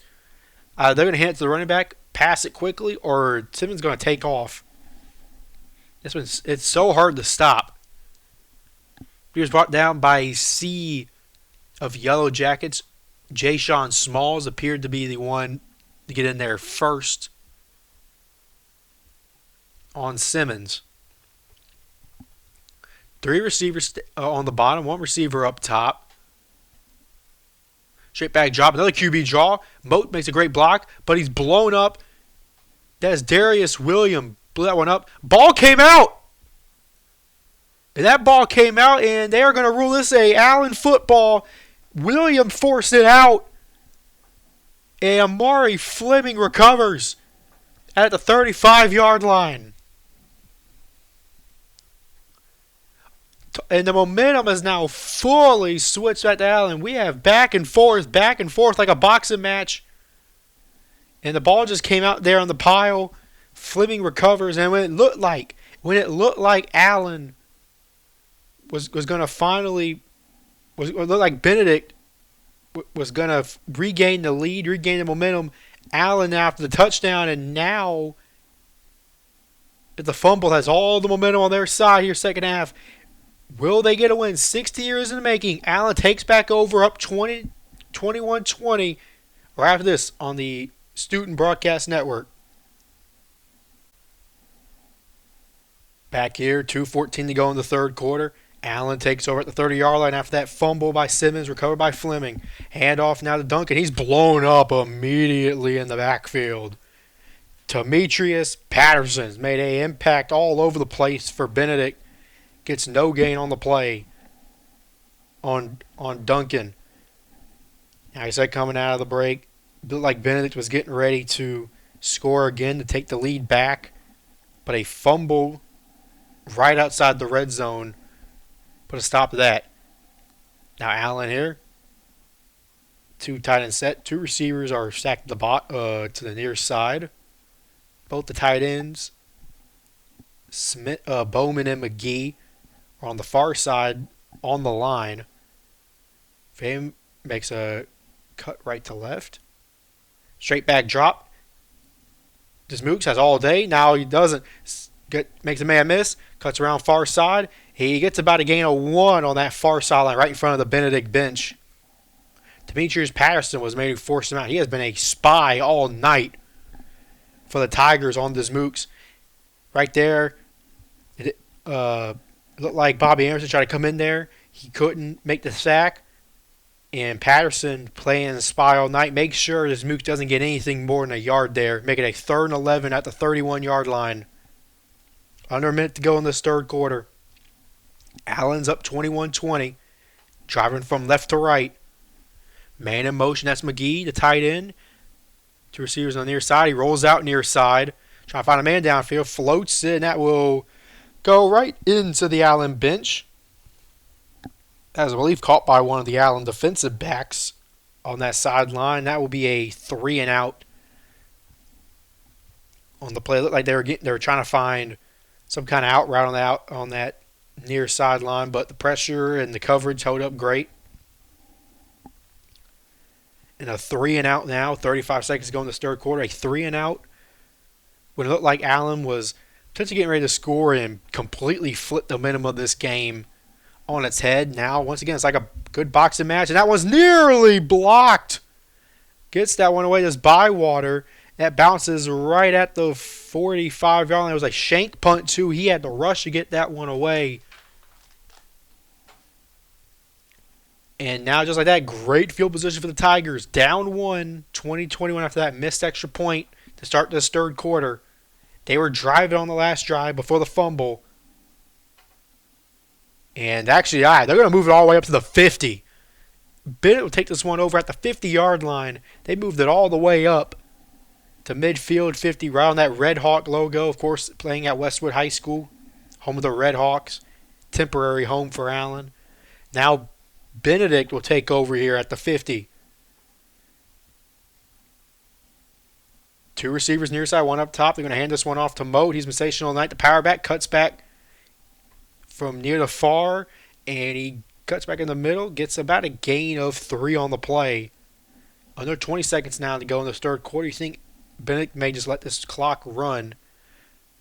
Both of these true freshman running backs have been so tremendous tonight. Moat for Benedict and Duncan for Allen. And when we come back, start of the fourth quarter, Benedict's in plus territory. About a 2nd and 6, about 2nd and 7 coming up. And for Allen, they lead 21-20 in a rivalry that hasn't been close since it's been restarted 3 years ago. Allen has not even been competitive with Benedict since 1965. They haven't beaten Benedict since 1964. Could we see a 60-year drought come to an end here? In the third quarter, Allen 21, Benedict 20. And we'll be back right after this on the Carolina Student Broadcast Network. Now start of the fourth quarter. Allen leads at 21-20, but Benedict is driving here in plus territory at the Yellow Jacket 47-yard line on a 2nd and 6. Benedict scored a touchdown to start the second half on the opening drive. Missed the extra point. That was Wynn's first missed extra point on the season. Down 1. 2 receivers near side, a tight end and a receiver on the far side. Boats the back to Simmons' left. Pump fake. QB draw right the middle past the 45 to the 42. Dive Simmons. He's about a yard or 2 short of that first down line. About a third and about 1.5 here for Trey Simmons. I thought about here to start this fourth quarter. Allen has not beaten Benedict in 60 years. This is a 60-year in the making moment potentially for Allen. But can Benedict once again break the hearts, break the spirits of the Yellow Jackets?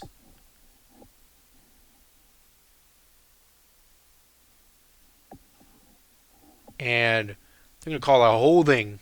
Holding there. Remember here in the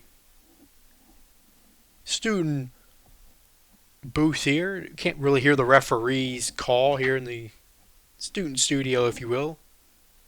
Can't really hear the calls when they happen, so be a holding there on the play. And I believe that was Nazir Austin Daniels, who they called 51. That is the second time they've called him for a holding tonight. That left side of the offensive line has been poor to say the least tonight. Simmons back to throw, straight drop, fires it down the field, hit as he released, has a man wide open, dives off the fingertips at the 10. Malachi Jones, just off his fingertips. This would have been a tremendous chunk play to get it inside the red zone, maybe even a touchdown, but just off the fingertips of Jones. I think Simmons' arm got hit when he released. Probably affected the accuracy of this football. Jones just missed. He beat Freeman for Allen on the play. And who knows, if it wasn't for the pressure sent on the play by that appeared to be Kirkland Boone, this would be a whole different ball game. That was Cameron Scott. If Cameron Scott didn't make that hit on the arm, who knows this ball game would end up.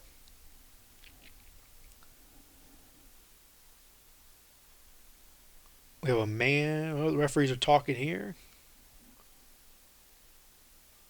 I think we have a man down for the Yellow Jackets on the play.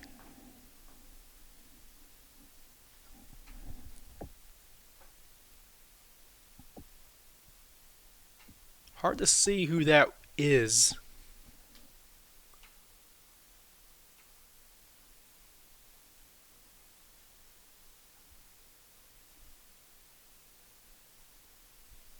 It appears to be An Allen player down. Appears to be Ajay Brown, the offensive tackle. Being said, man has to get off the field safely. Yay. 3rd and 15, long. 2 receivers on each side for Simmons. Right behind him is Moat. Straight back drop. Make the man miss, and he is sacked all the way back. He may have gotten the ball off, but no, they're going to call that incomplete. Or they're going to call him sacked. They're going to say he was down down on the play. He's brought back all the way at the 30. On the play, a drive that took over at the 45. Took over at midfield, I should say. Now ends all the way back at about the 30-yard line. Another room back all the way to the 29. Now Wayne got to boot this one away. It is a 4th and a mile. They got to boot this one away back to Allen. Starting of the 4th quarter. Not even a minute in yet to this 4th quarter. Allen with a 21-20 lead over the much-hated rivals, the Benedict Tigers, trying to pull off their first victory over Benedict since 1964. Could they make this in the 60-year drought?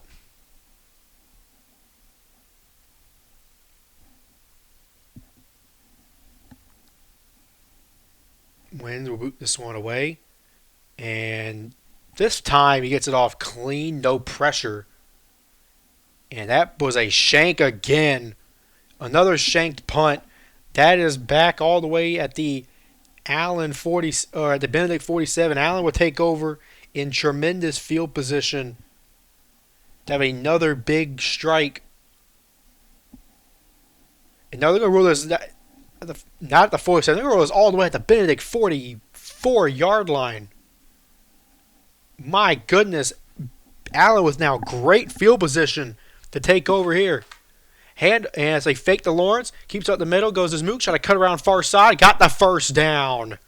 Right in front of that Allen, or that Benedict bench at the far sideline.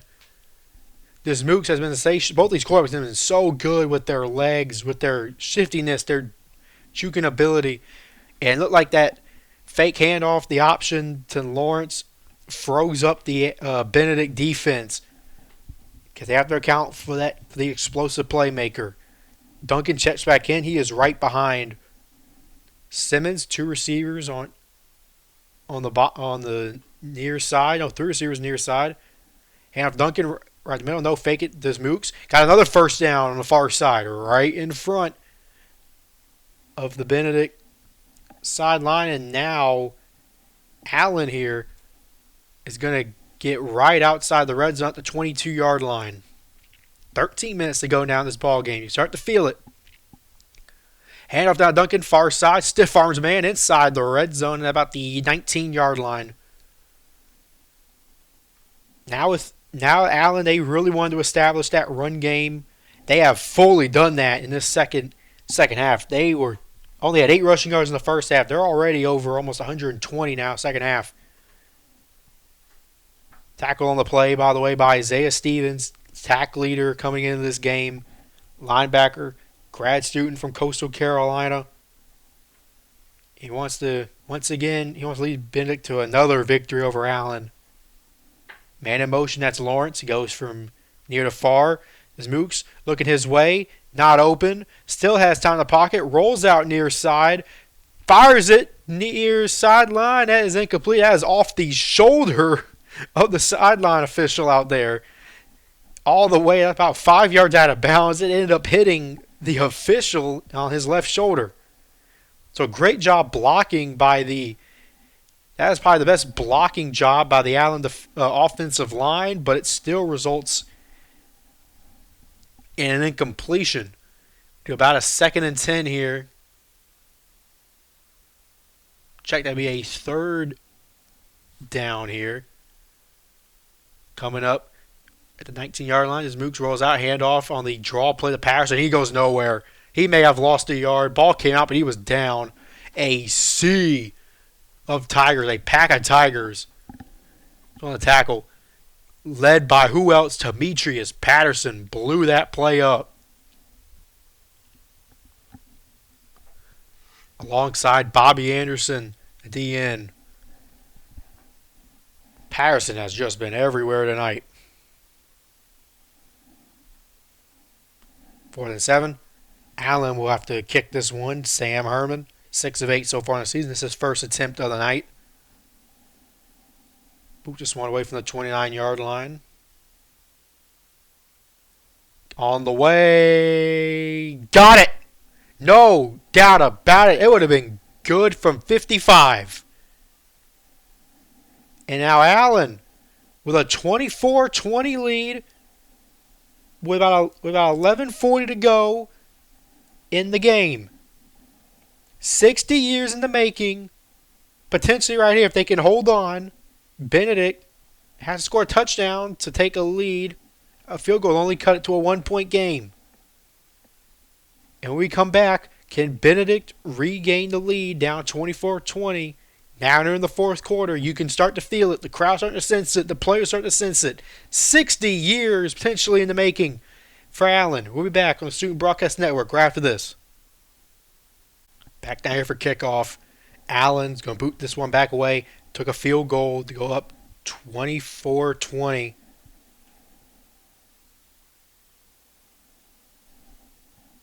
And now you really start to feel it. Fans are starting to feel it. Players are starting to feel it. This has been a blowout the last 3 games, the last 3 seasons. It has been all Bennett the last 60 years. These two teams have only recently started playing back up again in 2021. It's been a beatdown since. Allen's been the proverbial younger brother of Benedict. And they'll return this one at the 5. Here goes Hillman again. Hillman gets about the 22-yard line. This time he doesn't get an explosive kick return. Gets right to the 22-yard line for the Tigers. About 10:55 to go now in this ball game. Both teams, I believe, with all 3 timeouts.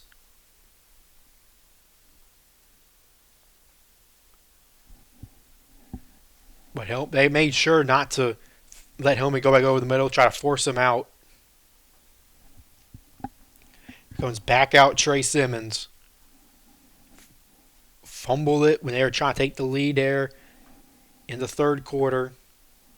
Led touchdown drive before then. He has been way better with his arm the second half than he was in the first half.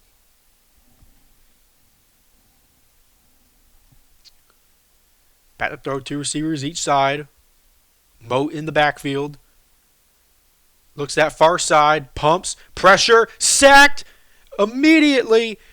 Osiris Rhodes with the sack. And that brings Benedict way back to about their own 10.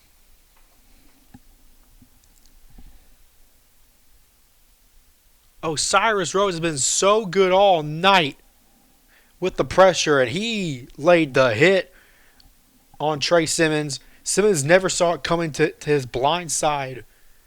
And that's once again Ajayi Brown and Austin Daniels aside. They have had a poor performance so far tonight. Now Trey Simmons with 5 receivers, 4 on the near side. And he gets a screen pass to Hillman. Caught about the 10, and he is blown up immediately. Otha Evans just laid the boom. Mouthpiece went flying and all. Otha Williams just laid the smack down on Troy Hillman. About a 3rd and a mile coming up here. Perfect tackle, perfect form right in the chest, blowing up that bubble screen. About a 3rd and 18 from their own 12. Go to the Tigers. It is do or die mode now. 9:40 to go. Down 24-20. Simmons cannot get a playoff, and they're going to have to use a timeout to avoid backing him up even more. They're hyping up this crowd. They can feel it right here. 60 years in the making. If Allen can try and hold on in this ball game, there's still a lot of time left. But a critical 3rd down stop here will go a long way in this ball game. The most impressive part of this game has been the Allen defense on the night. They gave up 49 a week ago to Fort Valley State, but they have been shut down outside of. They've been very good. I wouldn't say shut down, but they've been very good, especially here in the second half. Only one touchdown given up so far, and of course that forced fumble as well has been great for Allen. But yeah, it'll be a third and a mile here at Benedict's own 12-yard line. Like I said, still plenty of time in this ball game. And here goes Andre Phillips hyping up this Yellow Jacket crowd, hyping up this Yellow Jacket team. He has been sensational. 5 wide now for Simmons. 3 receivers are on the far side. 2 receivers near side. He'll take the snap from his own 5-yard line. Low snap. Pressure. Steps up and he's sacked again. Oh, Cyrus Rhodes back to back with the sack. And Bennett is forced to punt all the way from their own 7-yard line. You start to feel it in the air. Not just the cold here on this cool October day, but you can feel it that Allen is trying to get that 60-year drought to come to an end. Now 9 minutes to go in this ball game. Lucas Wynn will punt all the way. His heels are almost touching that back line. He's got to be careful to not step on that line and draw safety. High snap. Almost blocked. But it's a shank punt. Bounces at the 35. Bounces past the 40. And stops at about the 41-yard line. Almost for Allen. Tyreek McPherson was so close to having the biggest play in Yellow Jacket football history if he blocks that one.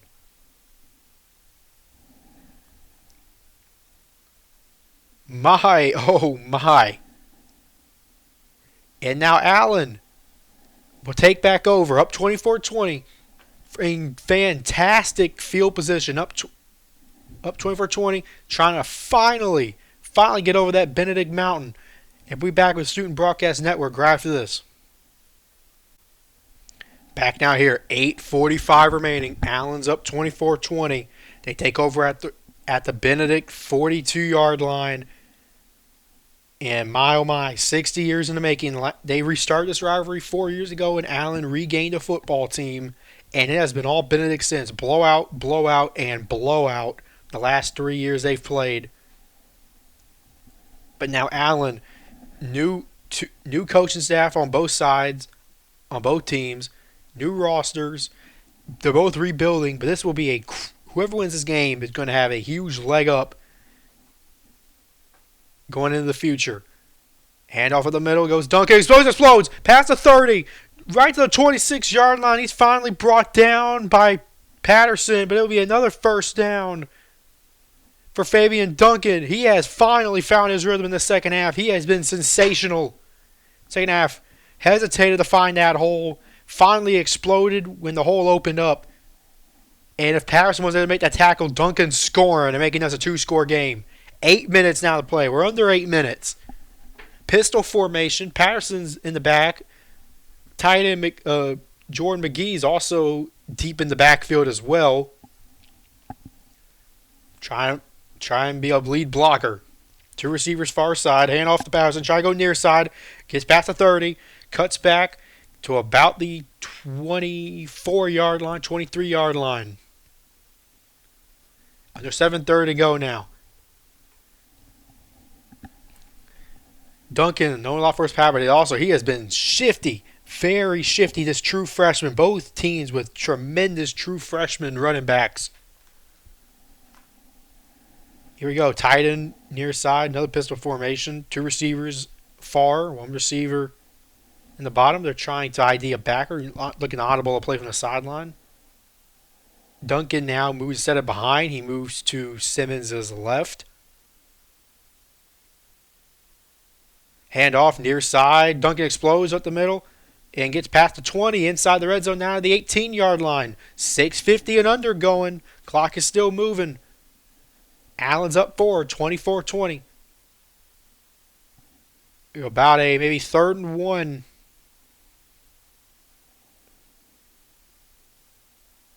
Coming up here. And guess who made that tackle? Demetrius Patterson again. That has to be maybe the 9th or 10th tackle of the ball game for Patterson. He has been everywhere for the Tigers so far. 2 receivers up top. McGee's in motion. Right to left. It's a bad handoff to Patterson. He's blown up. Does not get the first down. Demetrius Patterson again blew that play up. It was confusion about which side Patterson would go to. And that slight hesitation probably cost Allen the first down. This Mooks thought Duncan would go left. Patterson was going right. He had to flip all the way around. And now another field goal attempt. Sam Herman. It's 101 tonight. Makes him 7 of 9 on the season. This is from around the same spot. This would be about a 37-yarder.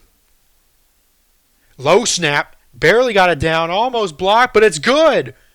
And I mean, there was no doubt about it. It looked like disaster from the get-go, but Herman, calm under pressure. Ice in his veins. I'm not just talking about this cold October air. And now Allen with a full 7-point lead, 27-20. About 5:18 to go in this ball game. Can the dream for the Yellow Jackets live on?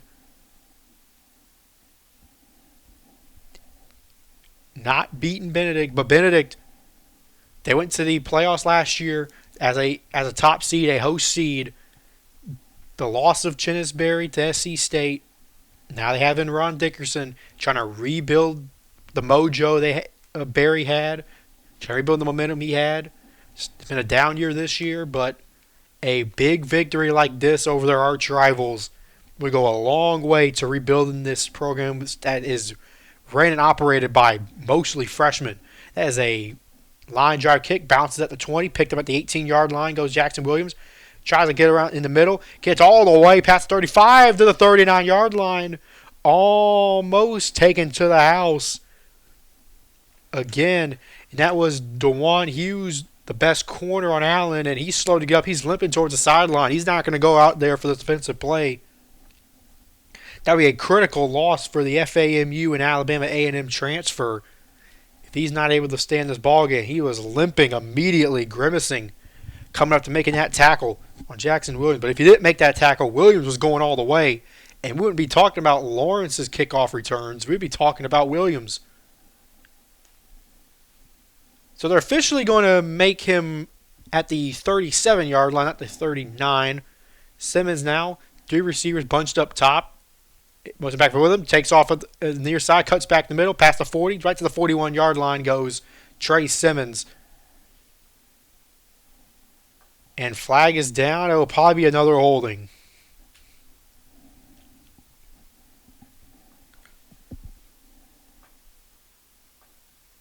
And it is a holding on the Tigers. And it is on 51. Nazir Alston Daniels. That is the 3rd or 4th time he's been called for a holding on the night. That left side of Benedict has been having issues all night long. Pressures come from over there. Penalties have come from over there. They haven't been able to run to that side. Now Durant's in the backfield. 3 receivers bunched up top. Simmons now rolls that far side. Throws. He got a man wide open. Hillman past the 40 to the 42-yard line. Maybe got to the 43. He gets those penalty yards back and then some. Be about a 2nd and 5, maybe 2nd and 6 coming up here. That electric, 2nd and 6. That electric freshman Hillman has been phenomenal tonight. Throws right back to that far sideline. That's caught by Darrell Lloyd and a first down.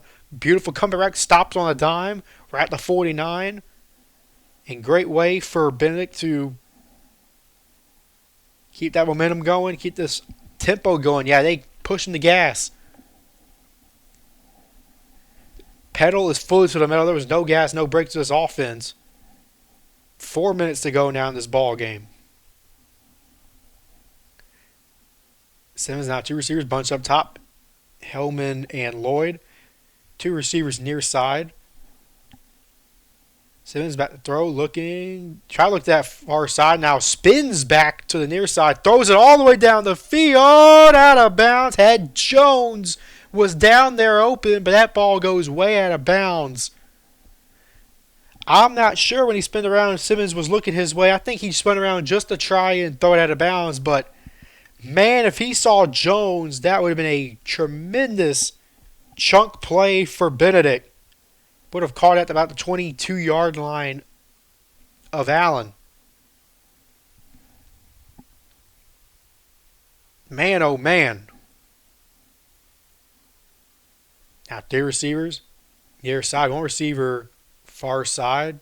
2nd and 10. Hand off to Durant. Durant trying to get around that far side. Tries to plow ahead right in front of his own bench.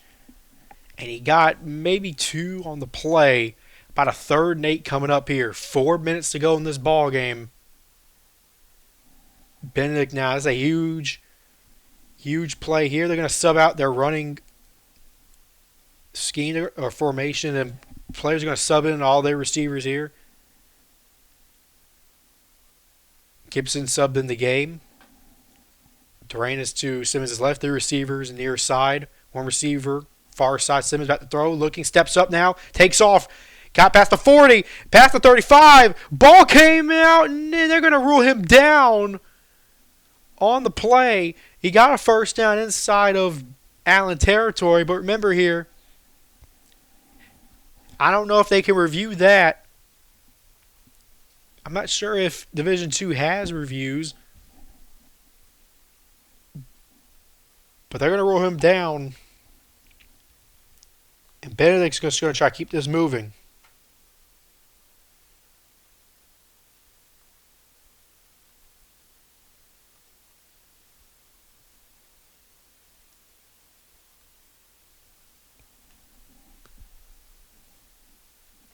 Yeah, the referee's going to say he was down on the play. And it's a first down for Benedict. Remember, here at Westwood High School, there's a high school Division II programs as well. They have replays in Division IIs, but in certain stadiums, it's a little bit harder to get, much like here. And yeah, Allen told a couple of players to go down and try to stop this clock, but the issue is, for a temporary stadium like this, there's not a lot of camera angles to try and look at. So it's the big question if he was down or not. Not sure if they would have even had definitive camera look just because of the setup that's here at Westwood High School. So a tough break for Allen.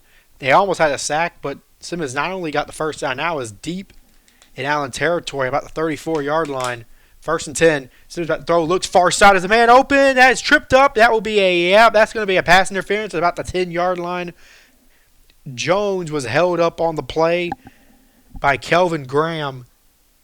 They've been battling all night on that far sideline.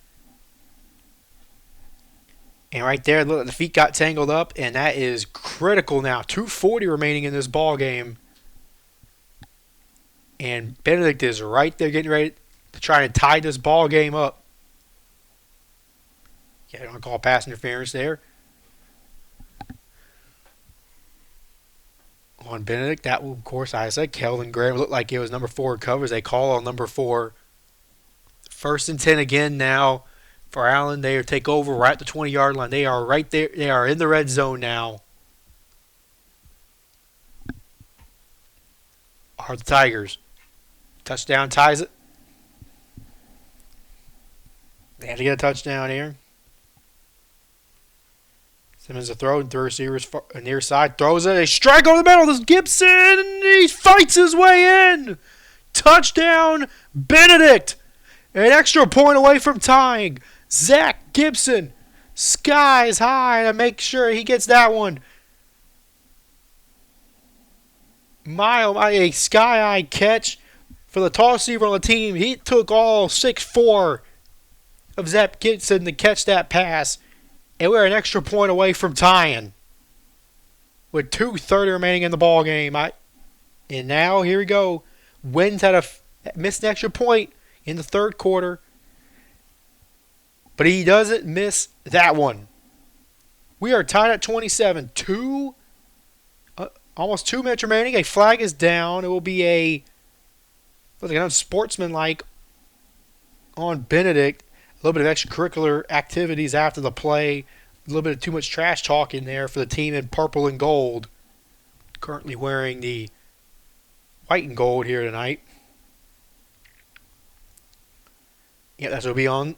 It'll be a unsportsmanlike. So we are tied at 27. 2:15 remaining for Allen. They have the 2-minute timeout and 3 timeouts. They have all timeouts remaining.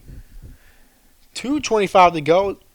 They said this is a high school stadium. They sometimes have a little bit of clock issues, so they put it to 2:25 rather than 2:15.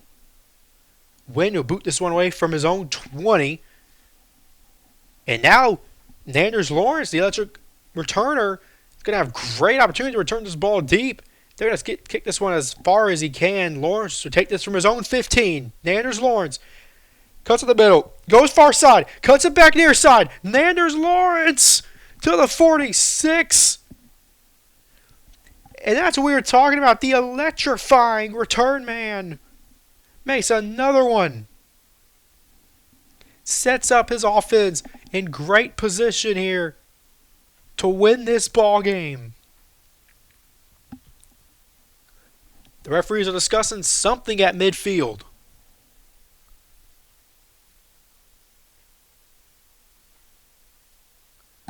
So hold on just a minute.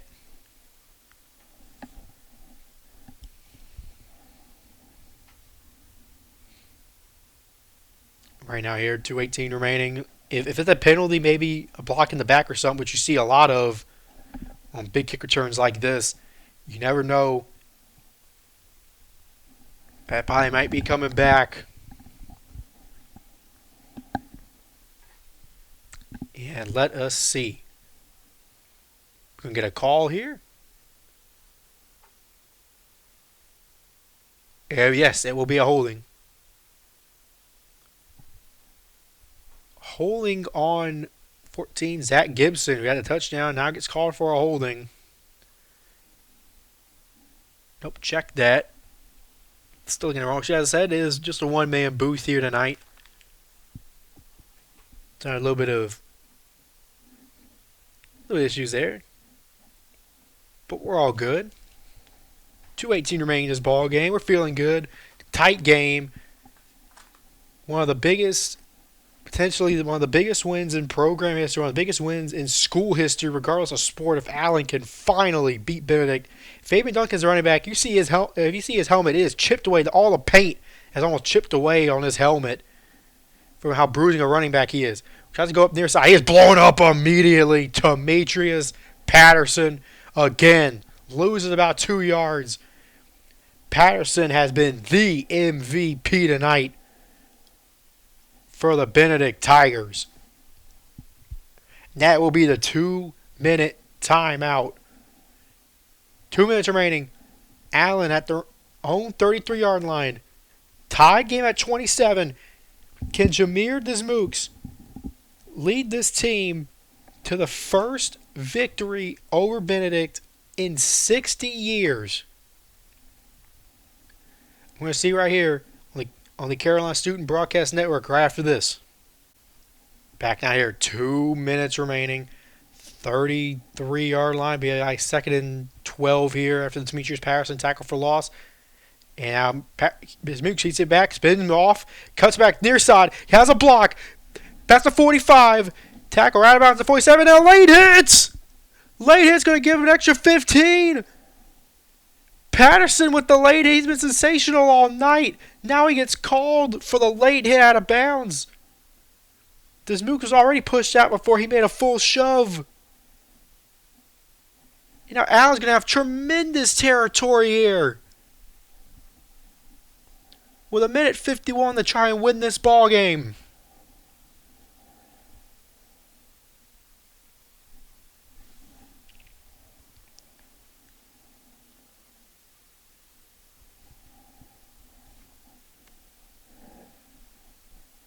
my, oh my, a minute 51 left. 3 timeouts for the Jackets. They take over at the Benedict 38-yard line to try and beat the Tigers for the first time since 1964. 3 receivers up top. 1 receiver near side. That's Cummings, the former Tiger. Duncan's the back, directly behind Simmons. Play action. Rolls out. He keeps it. Past the 35. Slides at the 35-yard line. But I don't know what this moves. He may have been able to get more yardage. Maybe he's thinking about the clock here. Now the clock's under 140. Maybe doesn't want to fumble. Now it'll be about 2nd and 8. Only a 2-yard gain. He could have gotten maybe about, put his head down, maybe gotten maybe 3 or 4 more yards. This moves. Now once again, same formation. Duncan is now to Simmons' right. Here when the snap. A minute 10 remaining. This ball game for Allen. They are outside the heels of scoring territory. This Mooks, pressure, rolls out near side, spins away, spins back near side, throws it down the field, intercepted. Trey Carver picks it off at about the 40-yard line. He returns it. Trey Carver with his first career interception for the Tigers. The true freshman rips it away from the former Benedict Tiger, Caleb Cummings. My, oh my, the drama in Blythewood. 47 seconds left. Bennett's going to take over in tremendous field position to try and win this ball game. Does Mooks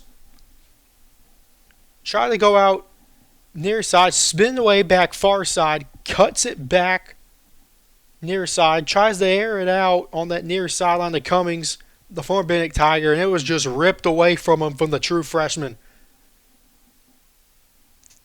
Bennett takes back over at the 36-yard line. That was the same yard line that Allen had it. Two receivers are bunched far side. Simmons is back to throw. Steps up in the pocket. Now your takeoff near side. Cuts it back in the middle. Flag is down. He gets to about the 43-yard line. He is brought down on the play.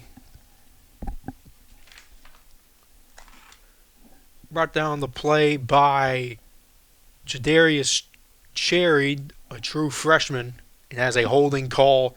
And guess who? Nazir Austin Daniels. Once again, flagged for a holding. Backs the Tigers up again. It's not what you want. Now, once again, 3 receivers bunched up top. The running back, Durant, is to the left. I should say to the right. Now he moves to the left of Simmons. They're going right to left. 1 receiver near side. Low snap again. Simmons steps up now. Loses it down the field. Near side is caught. Jones at about the 38-yard line. Inbounds, though. They're going to have to call a timeout. And they do. I think they have about 1 remaining flag. Is a flag down again? No, it is not. Let's call a timeout there. Malachi Jones, true freshman, hasn't done a lot tonight.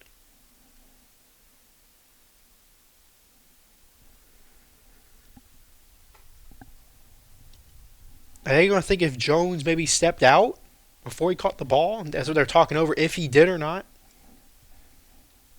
He was very close to that sideline. And once again, we are having referee discussions. A referee podcast is on the field. What we all came to see and listen to. Holding on the defense. That's going to give... Stay first down. That's going to give Benedict, I should say, tremendous territory now. 25 seconds remaining. And they keep the timeout.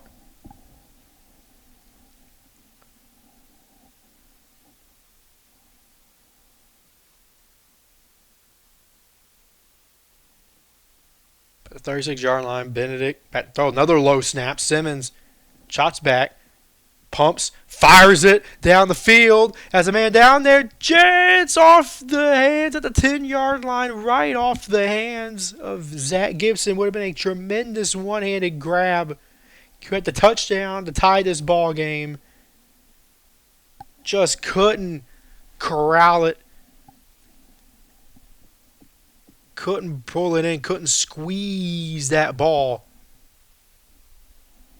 That is broken up on the play by Bryce Jordan, little man, on the tallest receiver on either team.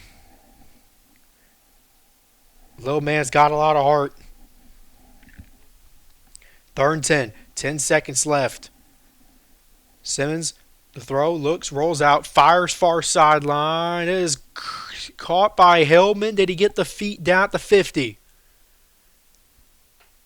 Did he feet down at the 50? They're going to say no after the discussion. They're going to say he did not get the feet down. For the time being, 7 seconds now to go. Yeah, they're going to say I don't think he got the toe drag in. 7 seconds.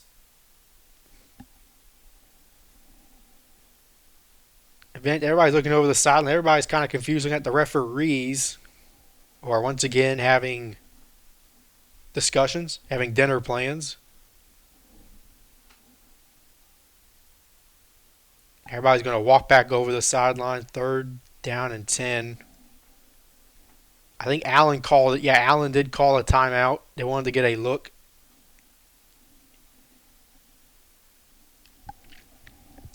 At Benedict. See what they're going to line up in. 7 seconds to go. You got to imagine it's a Hail Mary situation here.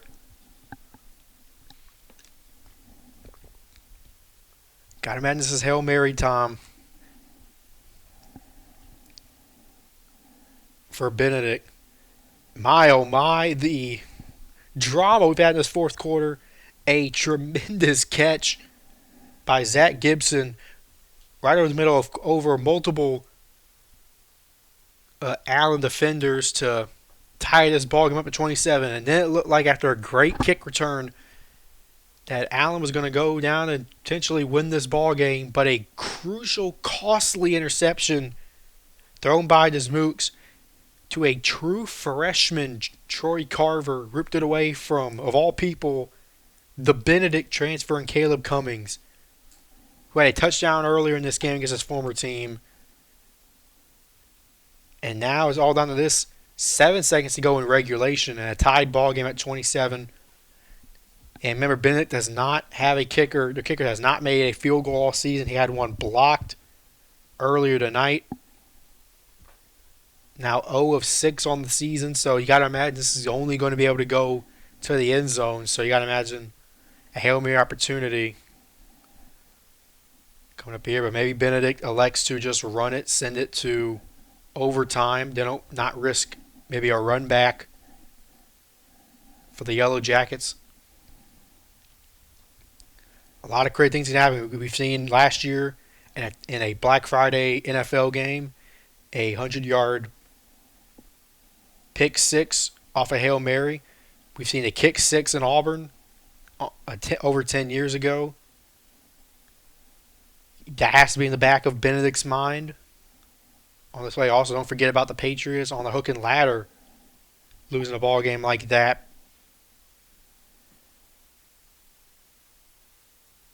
So you got to imagine it's in the back of Benedict's mind. Both teams have been ready to. We finally have come out of the TV timeout. They've been lined up for a while. Referees finally were holding them up a little bit. Three receivers bunched up top. Simmons back to throw, steps up, launches it down the field. 3 guys down. That's a Hail Mary, do or die. It's batted away. It wouldn't have got there. I only got to the 6-yard line. Batted away by Trayshawn Freeman. And as I said, this wouldn't have even gotten to the end zone. It was only to about the 7 or 6-yard line. But we have overtime in Blythewood. The first time that the Battle of Hardin Street has ever gone to OT.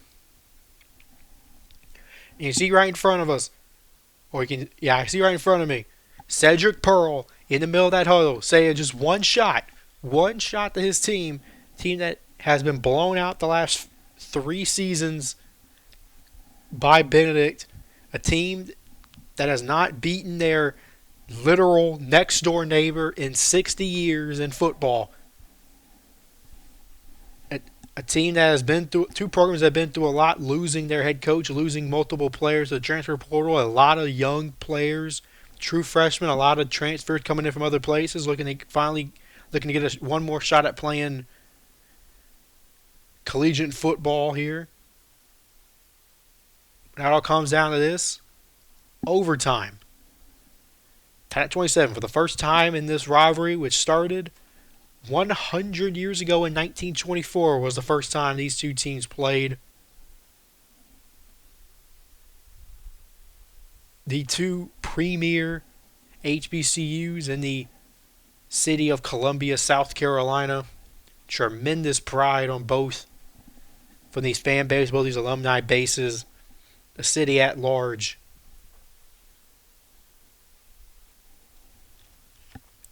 But tonight it has been an absolute classic, absolute barn burner here. And what has so far definitely been the best game in series history. One has to imagine. But we still have an overtime to go. There has to be a winner.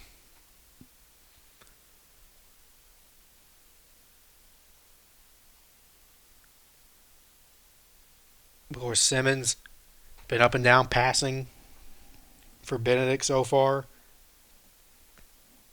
3 touchdown passes, no picks. This Mooks has been up and down passing as well, only less than 10 completions. He's been sacked multiple times as well. Both of these teams have had tremendous pressure. Of course, Benedict, Simmons almost at 100 yards rushing. Been phenomenal so far tonight.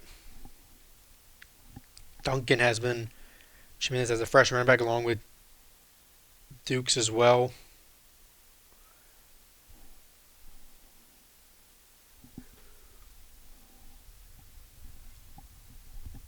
Then there's Lawrence. Had 2 touchdowns, multiple big plays, going to a big kick return, 3rd down catch, and a big kick return as well. The guy who has been very quiet has been Israel Nakasha. Leads D2 in sacks with 9 coming into this game. Has been eerily quiet up to this point. And it's been Demetrius Patterson's show for Benedict. Currently has 11 tackles on the day. 4 tackles for loss. I mean, he will probably be the SIC Defensive Player of the Week regardless of the outcome of this ball game.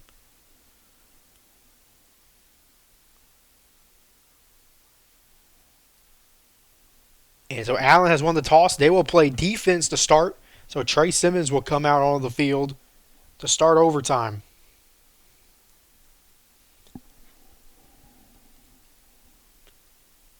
They want to, and Bennett elects to head towards the left side of the field if you're looking at the home stands. So that's towards the locker rooms here at Westwood High School. And of course, very chilly, beautiful Blythewood, South Carolina. Currently the temporary home for Allen. But Bennett gets about the 25-yard line. Holding the play up for TV here. And we're now back on the way. 2 receivers near side, tight end far side, and receiver far side. Moat's the back. Simmons now hands off to Moat, cuts it back midfield, and gets inside the 20 to the 18-yard line. Benedict once again kicking in red zone territory. just pounding away. Moat has just been a bowling ball tonight for the Tigers. Had that huge touchdown run in the first quarter to get the night started for the Tigers scoring. Simmons now looks back over the sideline. Two receivers near side. Looks, throws it near sideline, a fade route. It is caught! Back in the end zone, touchdown! Shatarius Williams, his second touchdown of the night. And Benedict strikes first in OT. Beautiful placement on the ball by Simmons. Just throw it up on a rainbow strike. And that was just out of reach. Just out of reach for Isaac Johnson, who has played so great tonight, a true freshman, but just couldn't stop the man, Shatarius Williams, the four-time transfer. Extra point is good. 34-27. Shatarius Williams has had four-time transfers, now had 2 touchdowns on the night against here in the Battle of Hardin Street. Beautiful over-the-shoulder catch for the touchdown there. Now Jameer Dismukes coming out on the field. Can he win it? For Allen in OT, you got to think maybe Allen will try and go for 2 if they score a touchdown. They have to get in the end zone. College overtime. Here the first overtime, you can just get the extra point. Second overtime, you have to go for 2 if you get a touchdown. And then after the third overtime, they just do 2-point conversions back-to-back to back. A new rule in college football overtimes. You know, one of the many new rules in college football recently. Now, this Mooks. Duncan is to his left. 2 tight ends to the far side. 25-yard line here. Down 34-27 overtime. 2 receivers near side. Hand off to Duncan. He goes far side. Cuts back upfield. Past the 15. Down to the 11. Goes a true freshman running back. First down now. And they can get a first down inside of the 1-yard line, I believe. Beautiful way to pull that out. Great halfback base play there. Fabian Duncan is now over 100 rushing yards. Now inside the 10. Now they go quickly. It gets all the way inside the 5. Goes Fabian Duncan very quickly there now. Sorry, they go the same play again on the sweep. And same type of results there. Gets inside the 5. And it looks like a Benedict player is down on the play.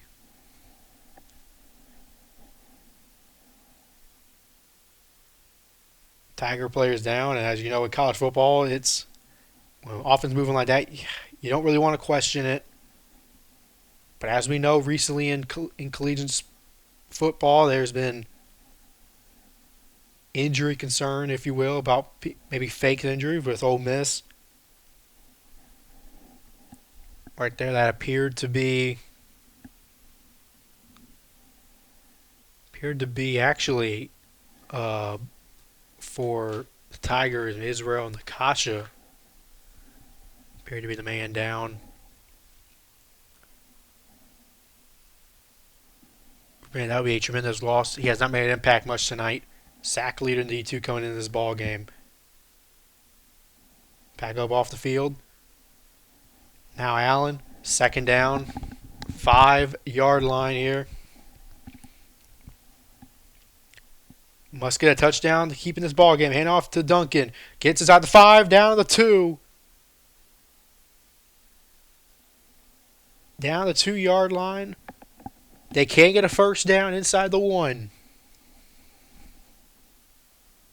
Cuts right the middle, and that was Aaron Miller again. Set the edge, make sure he didn't go outside. Third down. He is blown up. Nowhere to go. Demetrius Patterson just laid the boom. He hit a spear that Goldberg will be proud of. Makes it a 4th and 5.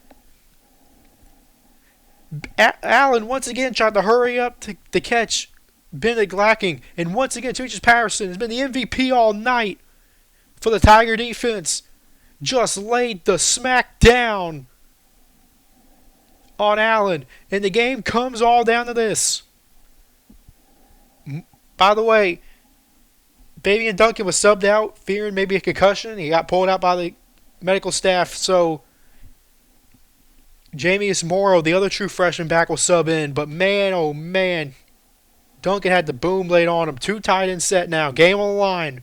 Far side. 2 receivers near side. Dig. There's Mooks. Pressure. Steps up. Fires back in the end zone. He get the feet down. He did not. Benedict survives. Benedict 34-27 in overtime. Break the hearts of the Yellow Jackets once again. The 60-year drought will not be broken. And another heartbreaking loss to the Tigers for Allen. They looked for Caleb Cummings, the former Benedict Tiger, who had the touchdown against his former team earlier in the night. But he could not get the feet down in that back line of the end zone towards midfield. It looked like one of the previous plays that worked for this Mooks when he threw it back to the middle earlier in the third quarter.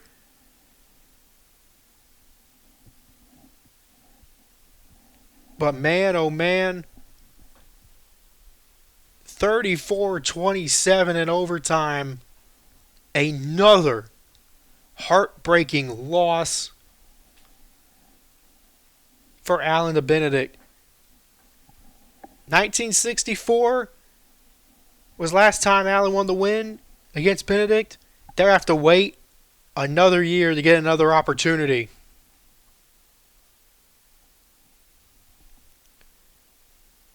For Noah Arnold and the Carolina Student Radio, good night from beautiful Blythewood, South Carolina.